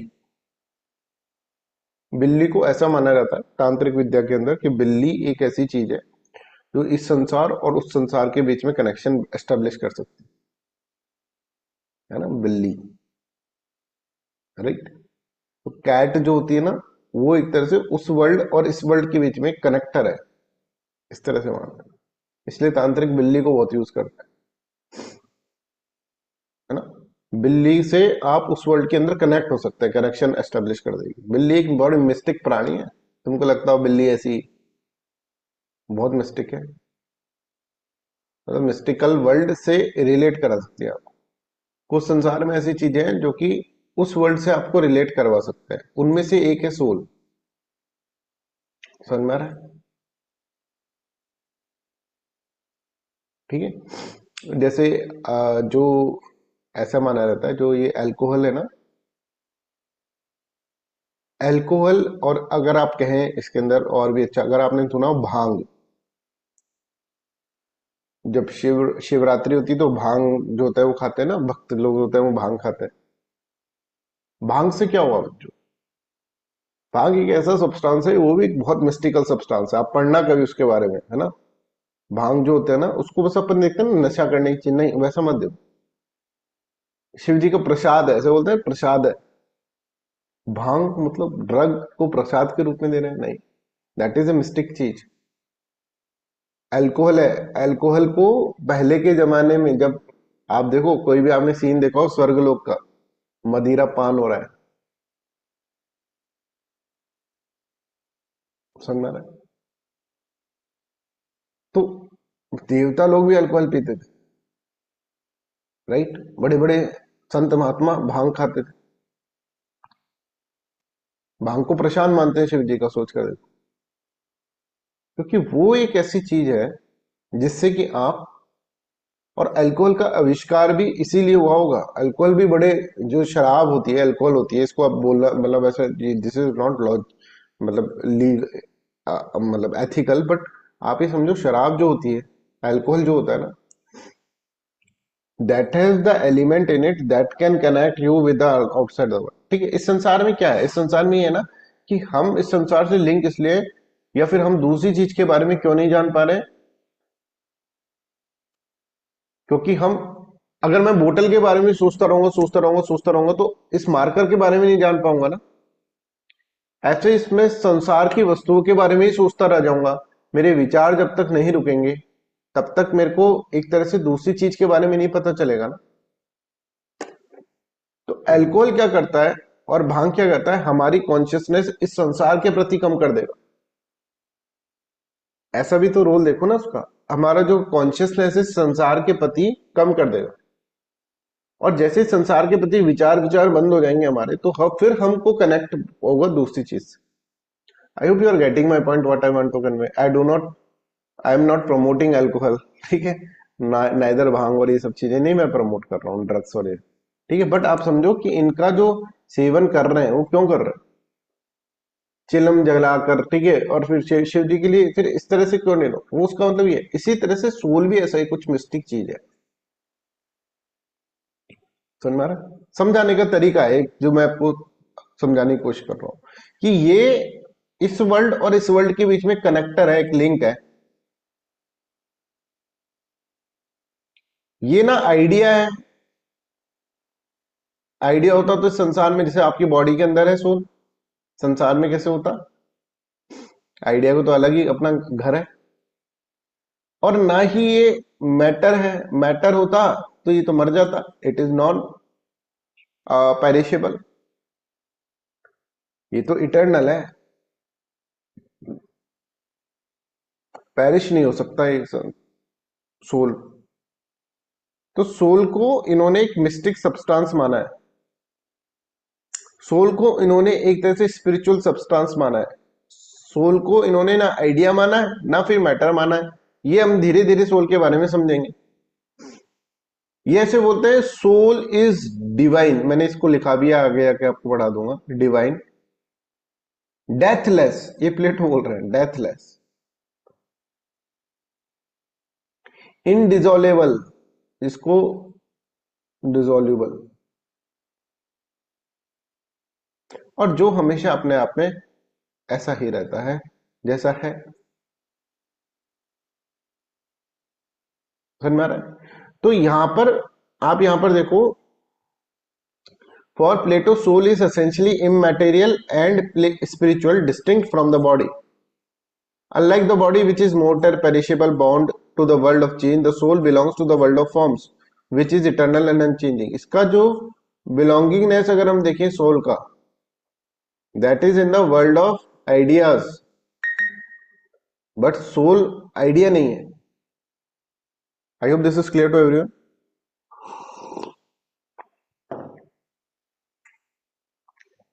सोल, देखो ये आ गया statement, soul is most like the divine, divine की जैसे होता है, deathless, intelligible, uniform, insoluble and always the same as itself.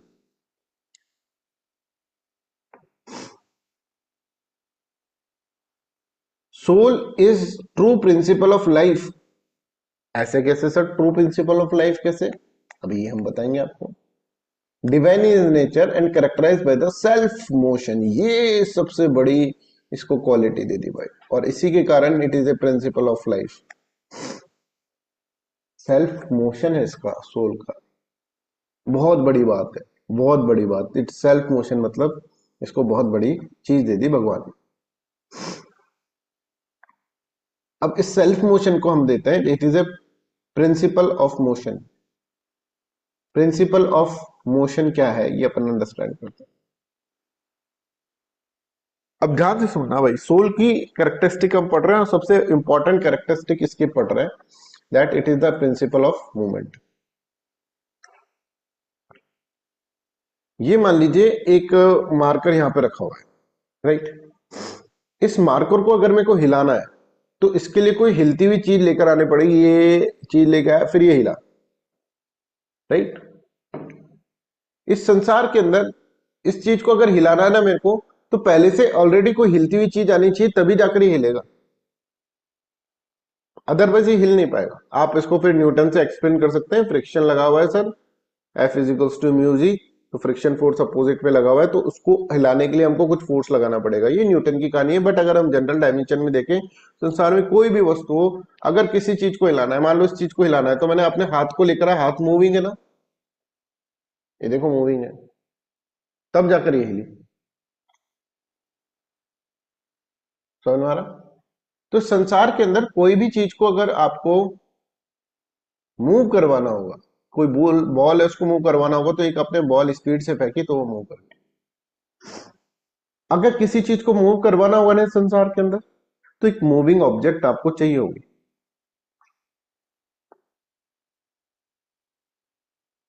But अगर इस संसार के अंदर या फिर वर्ल्ड ऑफ आइडियाज कहीं पे भी अगर आप देखें, कोई चीज ऐसी हो गई, सारी चीजों ने कह दिया कि हम मूव नहीं कर पा रहे, अब इस संसार में जो भी चीजें उन्होंने कह दिया हम मूव नहीं कर पा रहे, अब क्या करें, तो मूवमेंट ही खत्म। तो देयर शुड बी समथिंग, एक ऐसी चीज होनी चाहिए स्टार्टिंग में जो कि मूवमेंट, जिसके ऊपर जिसको मूव कराने के लिए कोई और रिक्वायर्ड ना हो, जो अपने आप मूव कर जाए, जो सेल्फ मूवमेंट लेकर चले जाए, तभी इस संसार के अंदर पूरे संसार में मूवमेंट हो पाएगा, अदरवाइज नहीं हो पाएगा। अगर मान लो चार चीजें, जैसे समझो, एक और तरीके से समझाते हैं इसको।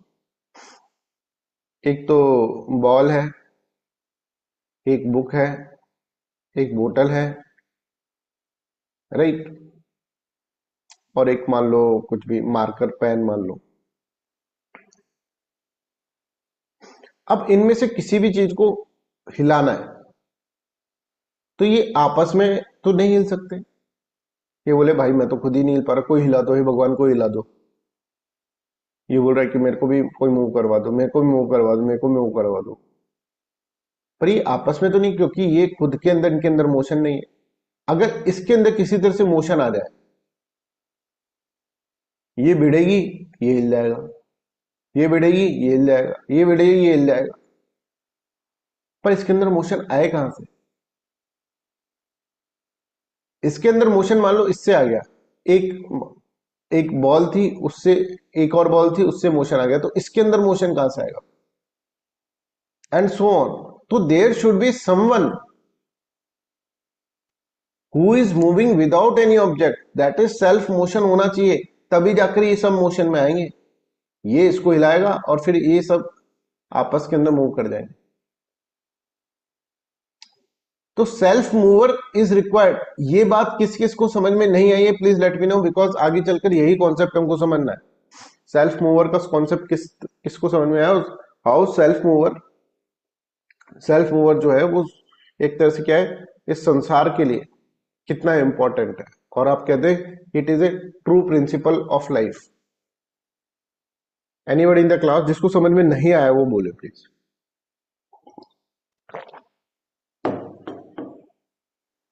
तो सेल्फ मूवर है सोल, ये बहुत बड़ी चीज इसको दे दी। सोल ने कहा थैंक यू सो मच भाई, ऐसे मस्त आदमी है, मतलब खुद जिसको मूव कराना होगा ये मूव करा। इस संसार के अंदर मूवमेंट का प्रिंसिपल ये है। आइडिया है क्या? नहीं नहीं, आइडिया का क्या काम, मैं आइडिया नहीं हूं, पर आइडिया में रहना, इतना मस्त सा घर है आइडिया का यार, इसमें रहना मेरे को पसंद है, पर आई एम नॉट आइडिया।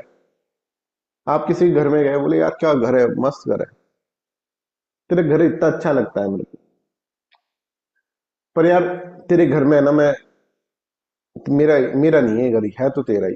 तो ये आइडिया का घर है, सोल का नहीं है। सोल इज बियॉन्ड आइडिया, अभी अपन समझेंगे इस बात को। What is about air movement? Air को भी मूव कराया होगा किसी ने, राइट? अपने आप मूवमेंट नहीं आया उसके अंदर, समझ में आ रहा है? एयर को भी तो आपको तो लग रहा है कि एयर के अंदर मूवमेंट, तो अपने आप मूवमेंट नहीं आया होगा, स्टार्टिंग मूवमेंट कराया होगा। एयर स्टिल ही रहेगी इस संसार के अंदर, है ना, वायु। एयर का मूवमेंट पता है कैसे होता है? इसके पीछे भी साइंस है। लो प्रेशर, अगर मान लो प्रेशर सेम कर दो तुम, यहाँ पे भी प्रेशर सेम, यहाँ पे भी pressure same, air can not B move. Air का मूवमेंट तो प्रेशर के ऊपर है। अगर मैं यहाँ पे प्रेशर सेम कर दूं ना मनोज, यहाँ पर और यहाँ पर, तो ये एयर इधर मूव नहीं कर सकती। समझ में आ रहा है? जब लो प्रेशर क्रिएट हो जाता है ना कहीं, तो हाई प्रेशर से फिर मूवमेंट होता है। तो एयर का मूवमेंट भी डिपेंडेंट है भाई, एयर।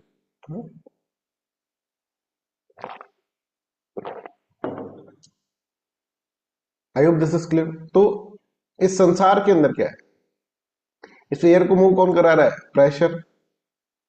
प्रेशर इंक्रीज डिक्रीज कौन कर रहा है? ठीक है, इस संसार के अंदर ह्यूमन एक्टिविटी। ह्यूमन से एक्टिविटी कौन करा रहा है? Ultimately soul. ठीक है।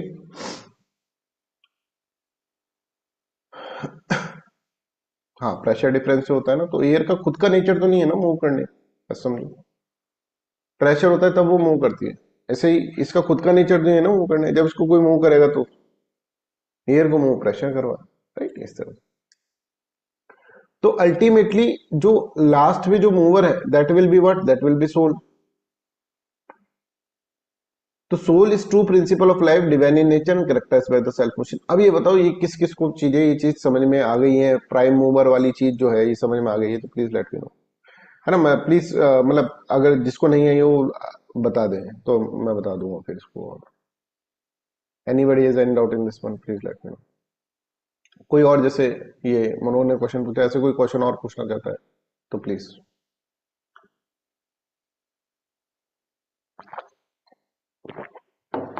बड़ी मुश्किल से मेरा खांसी वाला डायमेंशन समझ सही हुआ था, कल को पता नहीं फिर गले में दर्द हो गया। जीवन ही ऐसा हो रहा है, बिल्कुल नर्क। और इस बार तो ऐसा हो रहा है कि भाई जो बीमार हो रहा है ना, वो कम से कम 1 महीने तो बीमार ही रहेगा। और ऐसा बीमार, ऐसा भी नहीं कि बीमार तुमने पलंग पकड़ लिया भाई, बेड रेस्ट पे चले गए, नहीं। काम भी सारे करने पड़ रहे हैं, बीमार भी हो रहे हैं। ऐसा कि भाई ऐसा हो जाए ना बीमारी कि बेड रेस्ट ही ले लिया साहब, अब तो क्या ही करें। तब तो आदमी रिलैक्स हो जाता है कि ठीक है यार, अब काम ही नहीं करना। काम सारे करने पड़ रहे हैं, बीमारी भी साथ में चल रही है, ऐसा चल रहा है।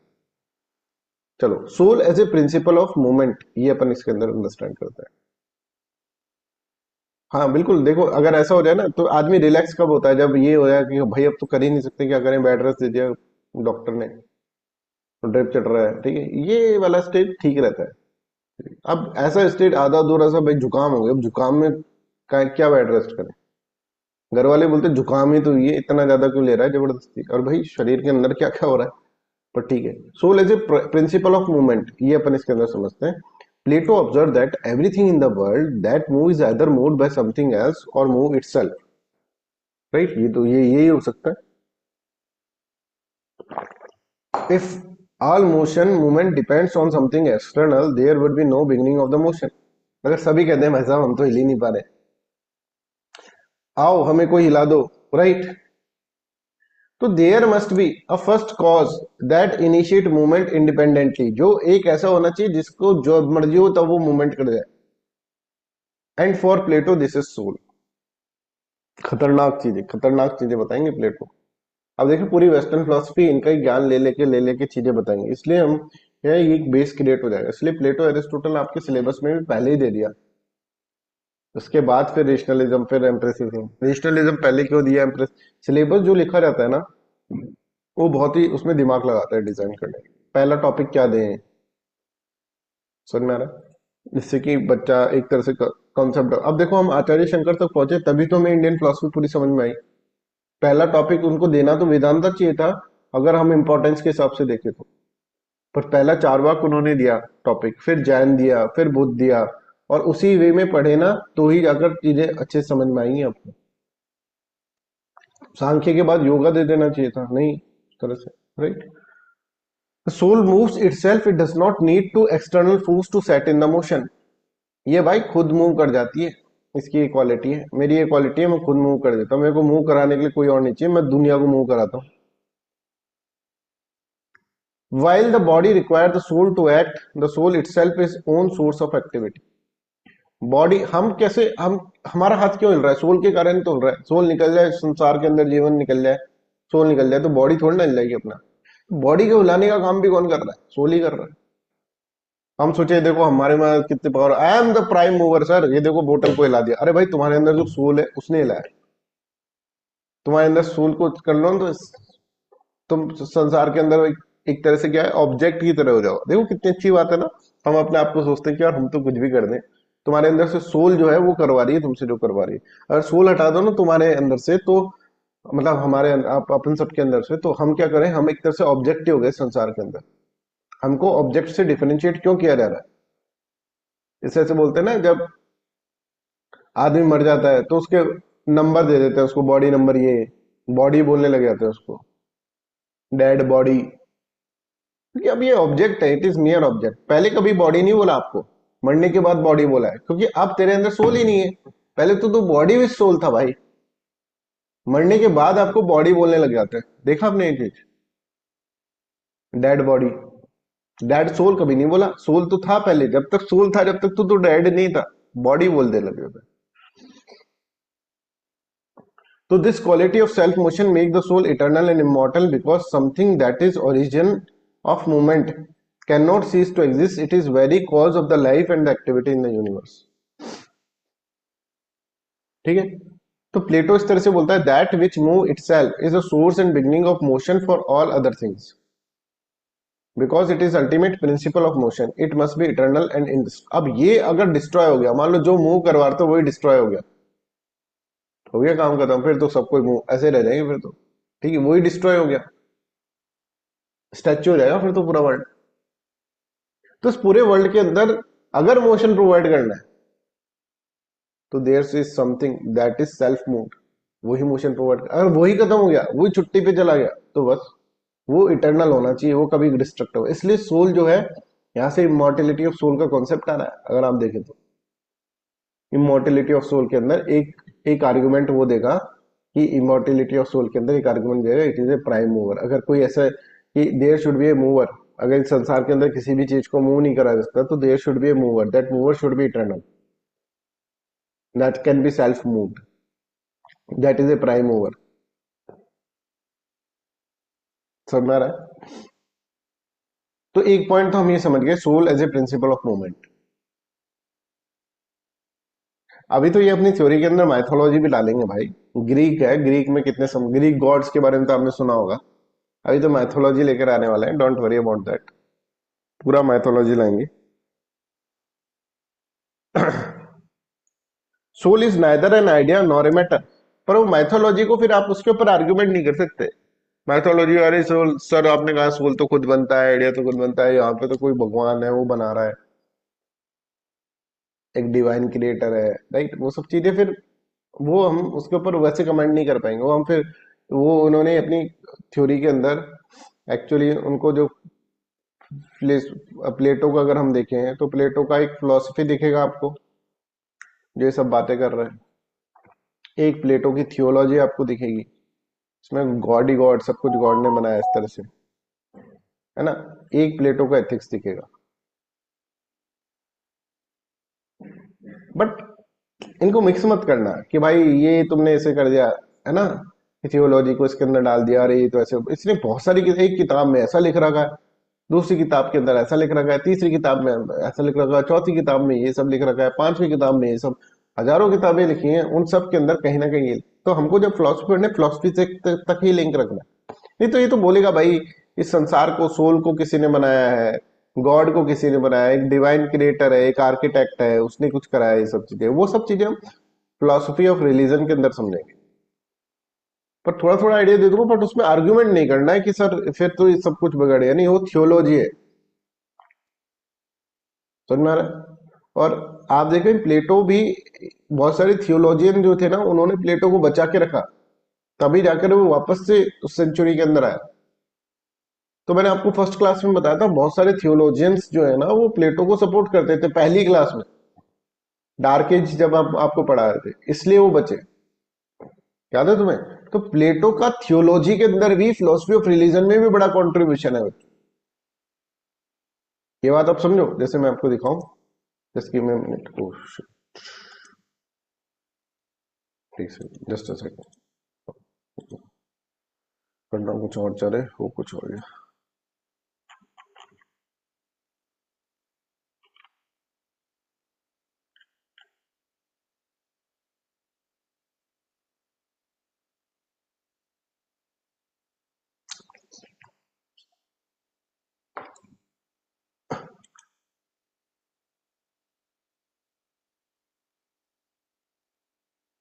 ये देखो, ये मैंने तुमको स्टार्टिंग पढ़ाया था ना, जब फिलोसफी की renaissance brought a decisive intellectual shift with weakening of church authority.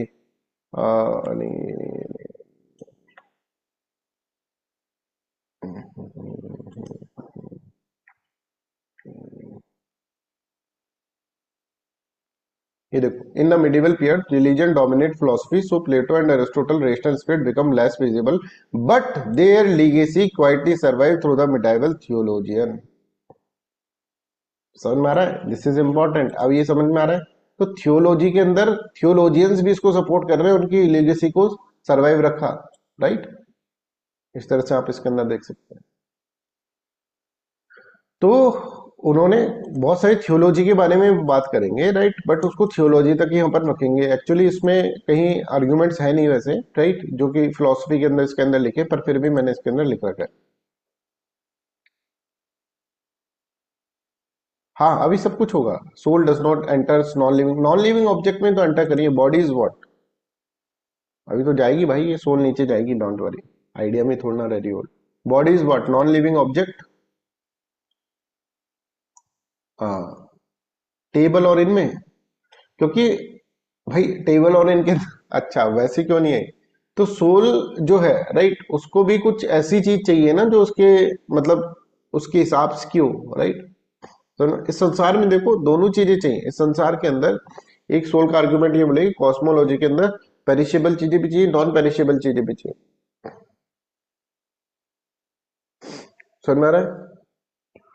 तो इसका सोचना भी सही है। देखो, अगर टेबल के अंदर जान होती तो सोचो, टेबल चल रही है, तो फिर आप ये समझो कि इस कॉस्मोलॉजी कैसे बन पाती फिर अगर हर कोई अपने इंडिपेंडेंटली मूव, हर एक के अंदर सोल अगर आ जाएगी, तो फिर कैसे होगा?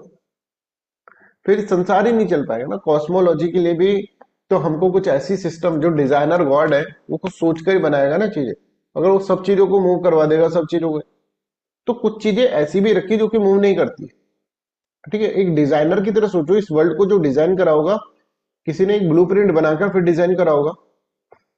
तो हर चीजों को ही अगर मूव करा देंगे, आप सोच को देखो कि भाई, तो फिर तो इसलिए क्या है, कुछ चीज ऐसी रखी गई जो कि मूव नहीं कर रही है, कुछ चीज ऐसी रखी है जो कि डिपेंडेंट है, जिसको हेल्प करते करते एक जो है वो पुरुष जो है वो चीजों को रियलाइज कर जाए। तो कुछ चीजों को प्रकृति भी रखना पड़ेगा। तो समझ में आ रहा है?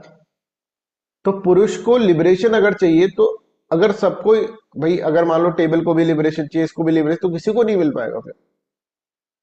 तो एक प्रकृति ऐसी होगी जो आपको लिबरेट कराने की कोशिश, लिबरेट कराने के लिए इस वर्ल्ड के अंदर है। जैसे आप कहें कि सर, मैं ऐसे क्यों क्यों मैं ऐसे सोचता हूँ कि मान लो कोई एग्जाम चल रहा है, मैं ऐसे सोचता हूँ कि सर हर कोई जो है वो एग्जाम क्यों नहीं देता? सर टीचर भी एग्जाम दे दे, स्टूडेंट भी एग्जाम दे, हर कोई एग्जाम क्यों नहीं देता? सर हर किसी को एग्जाम दे भाई, एक एग्जामिनर भी तो होना चाहिए ना। एक एग्जामिनर होगा तभी तो एग्जाम दे पाएगा। एक वस्तु को जानने के लिए वस्तु भी तो होनी चाहिए। वस्तु को जानकर ही तुम इस संसार को जान पाओगे, तो उसके लिए वस्तु होनी तो चाहिए। हर कोई अगर पुरुष बनता घूमेगा, तो फिर पुरुष को लिबरेशन कैसे मिलेगा? इसमें कॉस्मोलॉजी, अगर डिजाइनर को बात सोचोगे, तो इस तरह से आपको इसका अपने अंदर आंसर, क्यूरियोसिटी को इस तरह से सेटिस्फाई करना होगा। I hope this is clear. Second important thing is that soul is neither table, वो नाइदर आइडिया और नॉर मैटर। आइडिया भी नहीं है बहन, ये सोल बहन आइडिया भी नहीं है, मैटर भी नहीं। एक तो डिवाइन चीज है, डिवाइन सबस्टांस है। इसका मतलब क्या है? तो प्लेटो ने ये बोला है कि कोई ऑब्जेक्ट तो नहीं है, ऑब्जेक्ट होती तो खत्म हो जाती है। और ना ही ये क्या है, ये एक तरह से फॉर्म है, आइडिया है, जैसे ब्यूटी हो गया, जैसे सर्किल का आइडिया हो गया, ऐसा नहीं। क्योंकि सोल अल्टीमेटली अगर आप देखेंगे, तो सोल जो है मटेरियल वर्ल्ड में तो आई है ना, हमारी बॉडी के अंदर सोल है, ये तो बताना ही पड़ेगा ना। अब ये देखना क्या होगा, अभी पता है क्या होगा इसके अंदर। ये यहाँ पे रह रही थी आराम से सोल, बोले यार तेरा घर तो बहुत अच्छा है, एक दिन इसको लात मार के नीचे गिरा दिया, बॉडी के अंदर ट्रैप हो गई, इम्प्रिजन हो गई सोल, कुल बुला रही है। और जब इसको ट्रैप करते उसे अपने बारे में सब कुछ बोल गई, याददाश्त भूल गई सारी, याददाश्त चली गई इसकी। अब धीरे धीरे धीरे धीरे धीरे धीरे वापस कुछ चीजें याद आ रही है। This is the cosmology of this world, this is the telos of this world. ठीक है, अभी बताएंगे सब कुछ। ये वर्ड वर्ड समझ में नहीं आएगी तुम्हें, डोंट वरी, धीरे धीरे चीजें सीख जाएंगे, इसलिए बहुत धीरे धीरे चल रहे हैं। तो Plato make it clear that soul is neither pure idea form nor a mere object. Forms like the justice और beauty are eternal, abstract, universal, whereas soul is individual and active, capable of choice, desire, moral development। इसको सब कुछ दे रखा है भाई, तू आराम से रह। और तेरे को ये आइडिया तो बस स्टैटिक है ना, एक idea of beauty. Idea of beauty अपनी चॉइस में थोड़ा ना कर सकता है कि चलो आज मैं आइडिया ऑफ डॉग बन जाता हूँ, ऐसा थोड़ा ना कर सकता। एक्टिविटी नहीं है उसके अंदर, आइडिया एक आइडिया है बस रियलिटी के अंदर। सोल के पास एक चॉइस भी है, सोल के पास डिजायर भी है, सोल के पास मोरल डेवलपमेंट, सोल के पास मूवमेंट भी है। Idea is not having movement. Only source of movement, only source of light in this solar system is the sun, or only source of movement in this world is soul। Intelligible world के अंदर भी soul ही movement है, idea of beauty थोड़ा ना घूम रहा है, ऐसा नहीं। On the other hand material object, material क्यों नहीं है सोल? क्योंकि ये तो पेरिशेबल है, डिविजिबल है, subject to constant change, but the soul is immortal, simple and indestructible. Hence, it does not fit into the other category. Instead, Plato describes the soul as a divine principle of motion, the living force that connects the eternal and temporal। बिल्ली, ठीक है, eternal और temporal को connect कर रही है। ये कह रही है मैं इटर्नल भी कहीं से देखूंगी तुमको, ये देखो ये इटर्नल दिख गई, इधर से देखो तो मैं तुमको मैटर दिख गई, पर ना मैं ये हूं, मैं कनेक्टर हूं। जैसे कि वो बहुत प्यारा example, not given by the Plato, पर प्लेटो को डिफाइन करते हुए कई फिलोसफर्स ने एग्जांपल को यूज करा है और दिया भी है। जैसे अगर आप देखें म्यूजिशियन को, म्यूजिक क्या होगा? म्यूजिक को तुम क्या करोगे? आइडिया ही बोलोगे, म्यूजिक इज आइडिया। और वायलिन जो है, वायलिन मतलब गिटार इंस्ट्रूमेंट जो है, वो मैटर है। म्यूजिक आइडिया है और वायलिन जो है दैट इज मैटर। ये म्यूजिशियन है। म्यूजिशियन वायलिन से म्यूजिक बजा दे रहा है, पर ये क्या म्यूजिशियन क्या है? म्यूजिक है? नहीं। म्यूजिशियन क्या वायलिन है? नहीं। ये वायलिन से भी परे है, म्यूजिक से भी परे है, अगर आप यहां पर देखो तो। ठीक है, तो आप यहां पर देखते इसी तरह से ये सोल है, ये वर्ल्ड ऑफ आइडिया है, और ये वर्ल्ड ऑफ मैटर है। अगर ये मटेरियल ही होता तो म्यूजिशियन बजा नहीं पाता ना, ये तो जड़ हो जाता। और ये आइडिया होता तो भी नहीं बजा पाता। आइडिया खुद को थोड़ा, म्यूजिक थोड़ा बजा देगा आइडिया। वर्ल्ड ऑफ आइडिया में बहुत अच्छी सी धुन आ रही है, कौन बजा रहा है? आइडिया बजा रहा है, आइडिया ऑफ म्यूजिक, म्यूजिक बजा रहा है, गिटार बजा रहा है। ऐसा थोड़ा ना हो, गिटार बजाने के लिए एक म्यूजिशियन होगा, तो म्यूजिशियन म्यूजिक से भी रिलेट कर रहा है। देखो एक लिंक कर दिया ना, म्यूजिक और वायलिन को लिंक कर। वायलिन पढ़ा रहता नहीं सारी जिंदगी भर, वायलिन पढ़ा रहता सारी जिंदगी भर, तो उसको क्या है, उसको एक तरह से। ठीक है, I hope this is clear to everyone. कई कई आपने देखा है वैसे कि कई ऐसा होता है ना शापित, जैसे आपने देखा होगा रामायण के अंदर, चलो छोड़ो फिर वो थोड़ा सा। For example, just as musician is neither the abstract idea of music nor the physical violin, but the living power that unites the two and produce harmony. So too the soul stands as a dynamic bridge. So too the soul stands as a dynamic bridge between the unchanging world of form and changing world of object। ठीक है, अब भाई ऐसा हुआ कि ऐसा मस्ती से आराम से अपने वर्ल्ड ऑफ आइडिया में रह रहा था, तो इसके ऐसी क्या आग लगी इसके कि ये भाई जो है सोल, जो मजे से मूव कर रहा था, सबको मूव करवा रहा था आराम से यहाँ पर, ये भाई इस इम्परफेक्ट वर्ल्ड में आ गया, वर्ल्ड ऑफ एक तरह से ऑब्जेक्ट के अंदर आ गया। वर्ल्ड ऑफ पर्टिकुलर में आ गया। ऐसा इस भाई के साथ क्या हुआ होगा कि ये जो है, इसको ये क्या सजा मिली होगी भाई कि ये वर्ल्ड ऑफ पर्टिकुलर में आ गया। क्या हुआ तेरे साथ ऐसे? सोल बोले भाई पूछो मत। इसकी अब कहानियां ये बनाएगा। अब ये माइथोलॉजी के अंदर अब जा रहे हैं, mythology, right. Now we will move to the mythological explanation.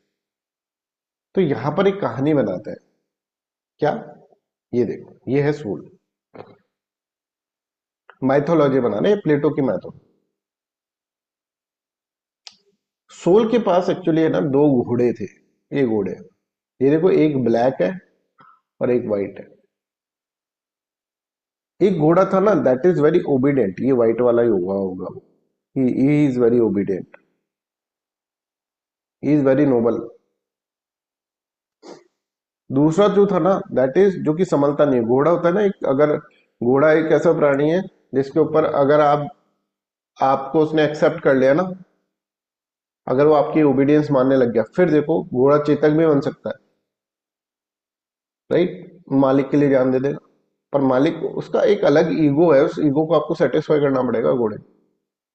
और जो नहीं माना घोड़ा तो दुलत्ती भी मारता है घोड़ा, समझ में आ रहा है? हॉर्स राइडिंग करने के लिए हॉर्स को पहले समझना पड़ेगा तुम्हें। हॉर्स अगर तुम उसको मार दो, जान ले लो उससे, पर तुमको बैठने नहीं देगा अपने ऊपर। हॉर्स ऐसा भी हो सकता है। तो एक ऐसा ही हॉर्स जो जिसको अनरूली हॉर्स भी बोलते हैं, ऐसा था इसके पास, सोल के पास। और एक ऐसा घोड़ा था जो कि ओबीडियंट है। अब ये जो चीज है ना, ये अनरूली का मतलब क्या है? That is known as appetite. अरे रे रे, एक second sir sir sir sir sir, ये एपेटाइट हमने पढ़ा था प्लेटो की थ्योरी में, और थ्योरी ऑफ जस्टिस के अंदर पढ़ा था। एपेटाइट, नॉलेज, इमोशन, वही वाला एपेटाइट, समझा ना? था तो प्लेटो की थ्योरी, एपेटाइट एंड डिजायर। इसकी इच्छा ये है कि भाई मैं तो जाऊंगा नीचे वर्ल्ड में, राइट, वर्ल्ड ऑफ पर्टिकुलर में। ये ओबीडियंट है, नोबल है। ये हमेशा जो होता है ना, that is known as what, that is known as reason, that is knowledge.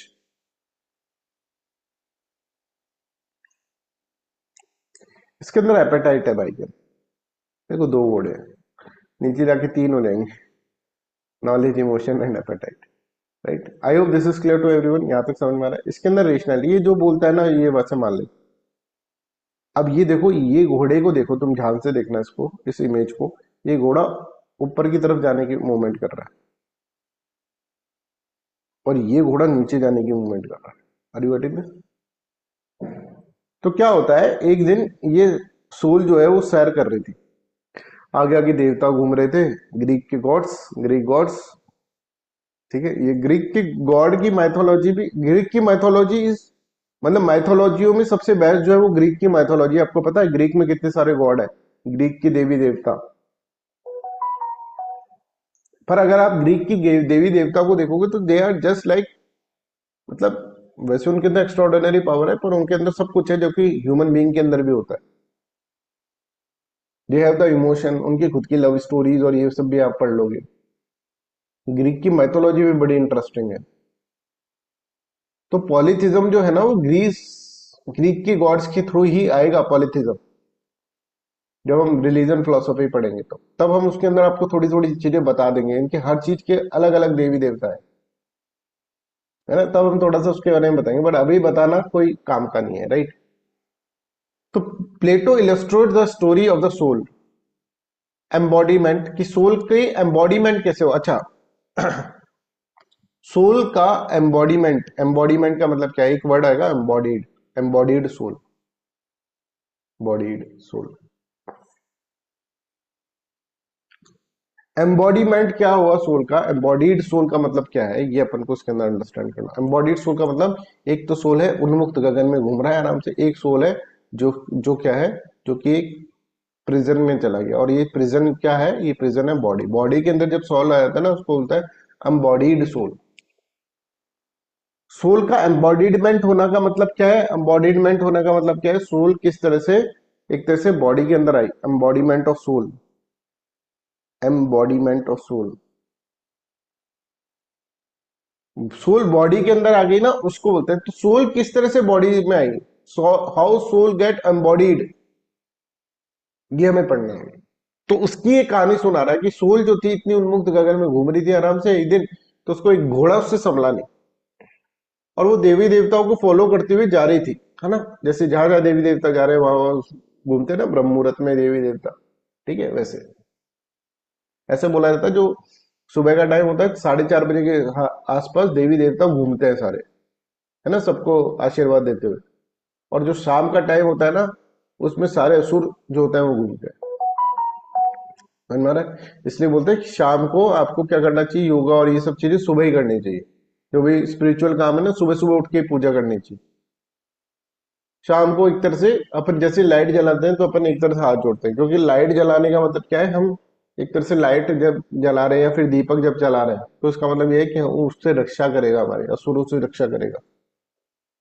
हर चीज का बड़ा मतलब कॉन्सेप्चुअल अंडरस्टैंडिंग है हर चीज की, right.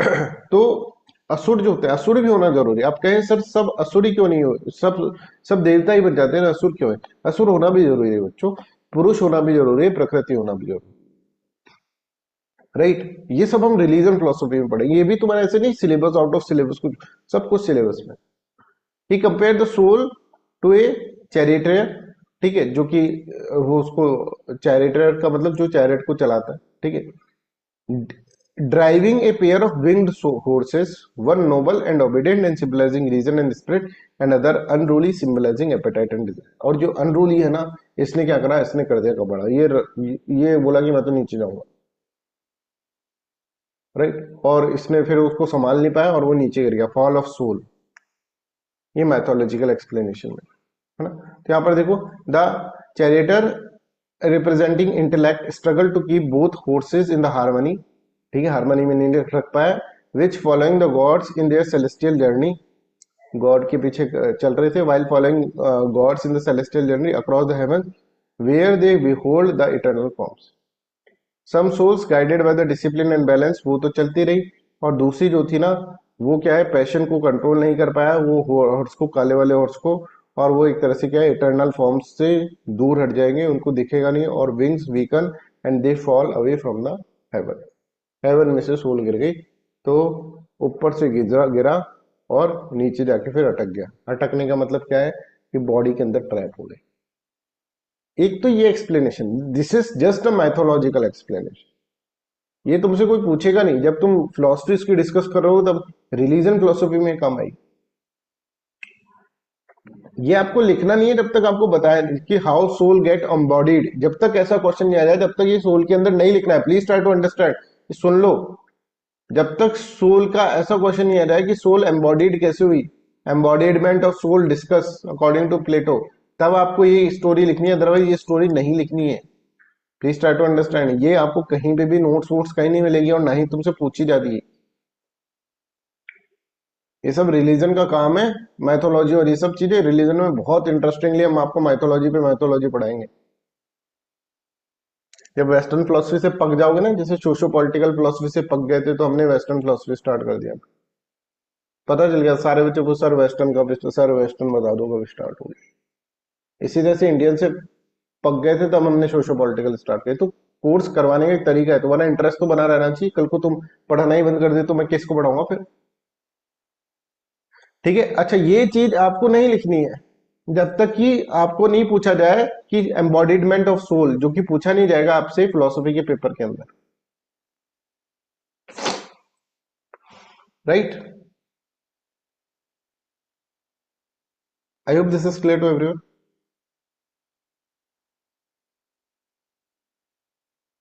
This fall leads them to the realm of becoming, ये नीचे गिर गए तो इसके कारण वो बिकमिंग होने लगे, where they eventually take on the physical bodies, right. Physical bodies के अंदर आ गया। अब बॉडी पहले से तैयार खड़ी थी, क्या खड़ी थी, राइट। ये सब चीजें दूसरी किताब के अंदर ये बताइए। This according to Plato the first embodiment of soul is not accidental, but because it loses the control over the desire and fails to follow the reason, this fall into the appetite and imbalance make it descend from the divine realm into the body। right, I hope this is clear to everyone। तो this is the first thing, right. दूसरी जो चीज इन्होंने बताई है that is cosmic necessity. Cosmic necessity है ना। अब यहाँ पर आप ये समझो कि बहुत सारी देवी देवताओं में, ठीक है, एक जो क्रिएट करा है, देवी देवताओं को भी जिसने क्रिएट करा है, दैट इज नोन एज डेमियर्ग। डेमियर्ग जो है ना, उन्होंने करा है, इसको बोला जाता है he is the divine craftsman.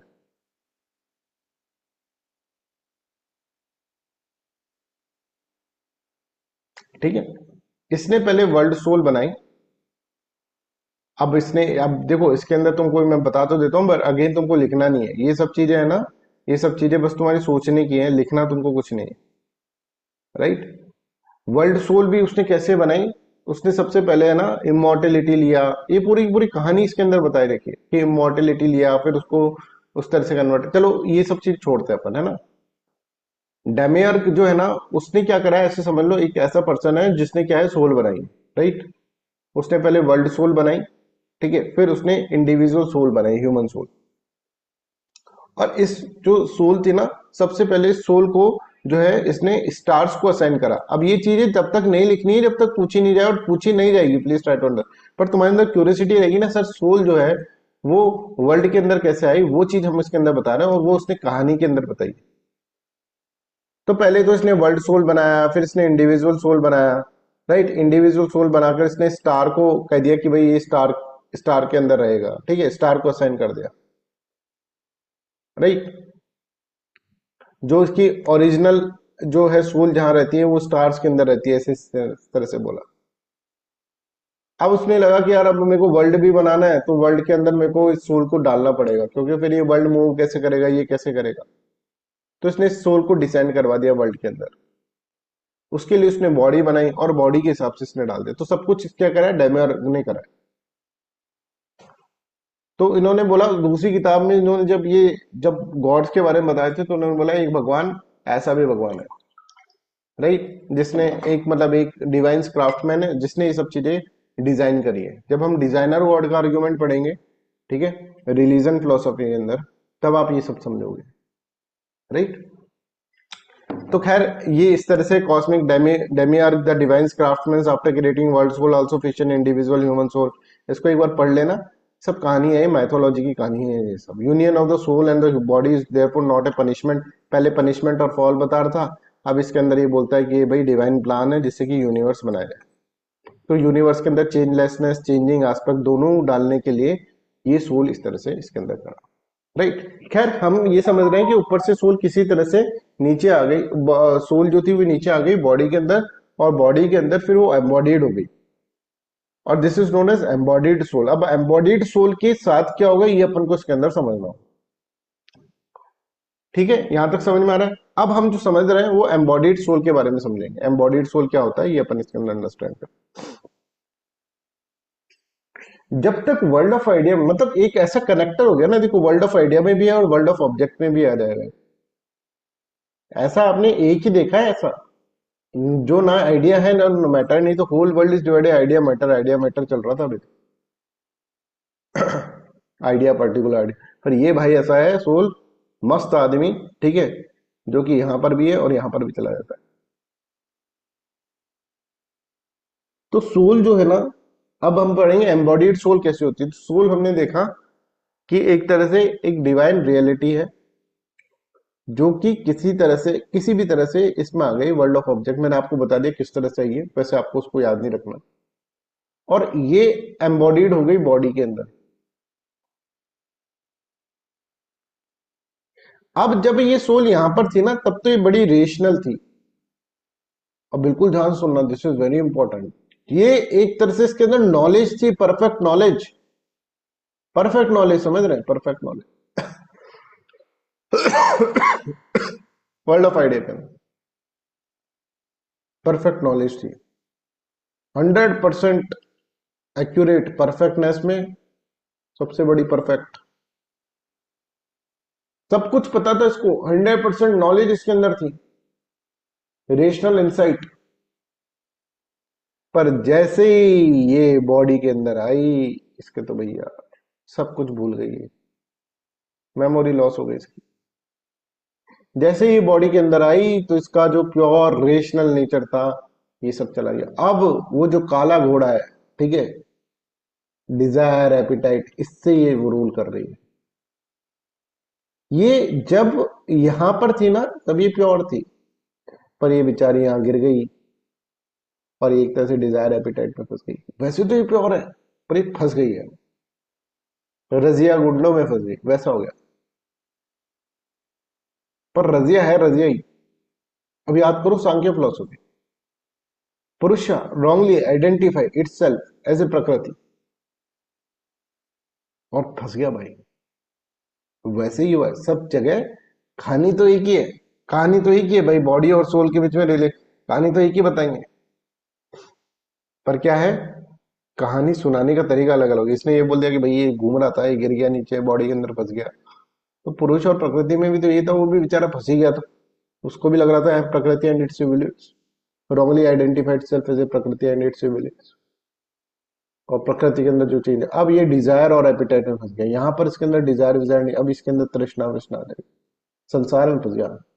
ये संसार तो एक कैद है, कैद में सोने का पिंजरा है। कई लोग ऐसे बोलते हैं कि सोने का पिंजरा है, एक बार फंस गए तो फंस गए, फिर इसमें सोल बेचारी फंस गई। पर सोल, और सोल को पता है क्या है, सोल एक्चुअली में है ना, इसकी मेमोरी लॉस भी हो गई। सब चल क्या रहा है, मेमोरी लॉस भी हो गई। देखो अभी इनसे ही ये सब कुछ अपनी थ्योरी बता देगा। अब इसके पास जो नॉलेज है ना, that is very dim knowledge. यहां पर इसके पास परफेक्ट नॉलेज थी, यहां पर इसके पास डिम नॉलेज होगी। यहां पर ये अनलिमिटेड थी, यहां पे ये लिमिटेड होगी बेचारी।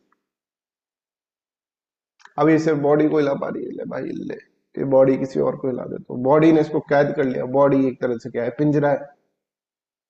अब इसको डिजायर भी हो रही है, इसके अंदर लिमिटेशन हो रही है, एक लिमिटेड डायमेंशन में चली। समझ में आ रहा है?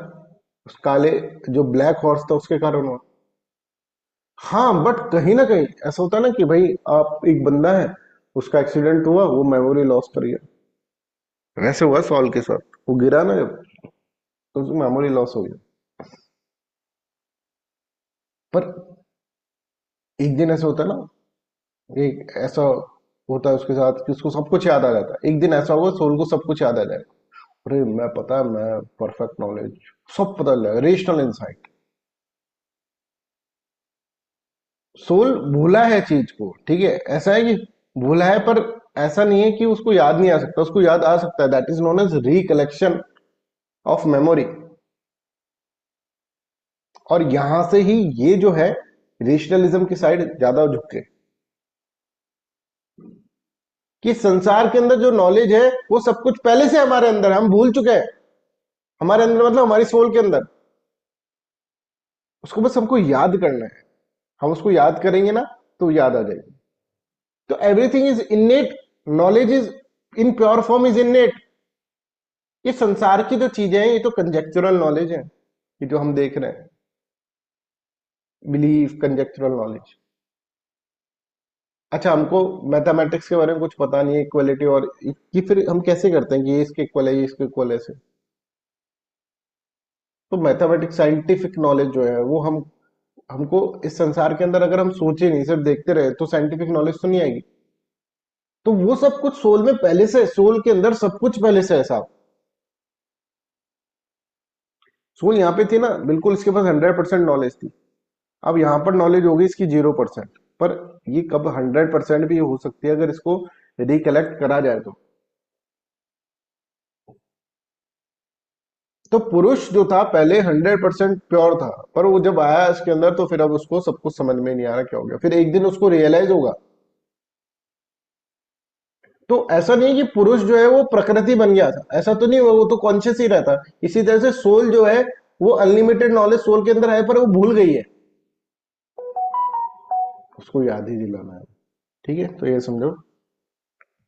For Plato, embodied soul is essentially a divine, immortal reality trapped within a perishable and mortal body. By nature, the soul belongs to the eternal realm of the forms, where it is pure, rational, and capable of contemplating truth.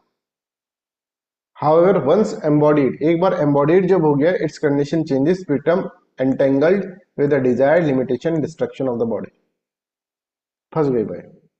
The sense pull the soul towards the world of appearance and bodily needs, hunger, pleasure, pain, disturb its pursuit of truth. Thus, the embodied soul is in the state of duality. On one hand, it retains rational, immortal essence on the limitation, and on the other hand, it is weighed down by the bodily appetite and the passion. Embodied soul का मतलब समझ रहे हैं इस तरह से. फिर देखो, Plato often describes this condition with the images such as soul in the prism, symbolizing reason's struggle to guide desire and spirit. Plato divides embodied soul into the three parts: rational, spirited, and appetite. Knowledge, emotion, and appetite. ये embodied soul है, right? ये अब आप आगे की चीजें हम next class में पढ़ते हैं, अदरवाइज ज्यादा हो जाएगा तो फिर समझ में नहीं आएगा.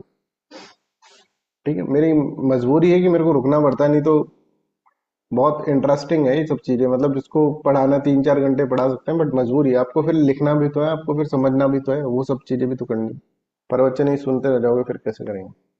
इसलिए मैं बोलता हूँ कि भाई एक पॉइंट यहाँ पर रुक जाए, फिर ये सब काम आप कर लो, उसके बाद फिर शाम को पढ़ाएं तो ठीक है. पर आप नहीं पढ़ना चाह रहे हैं शाम को तो फिर कल ही अपन क्लास लेते हैं, right? So that's all for today's class.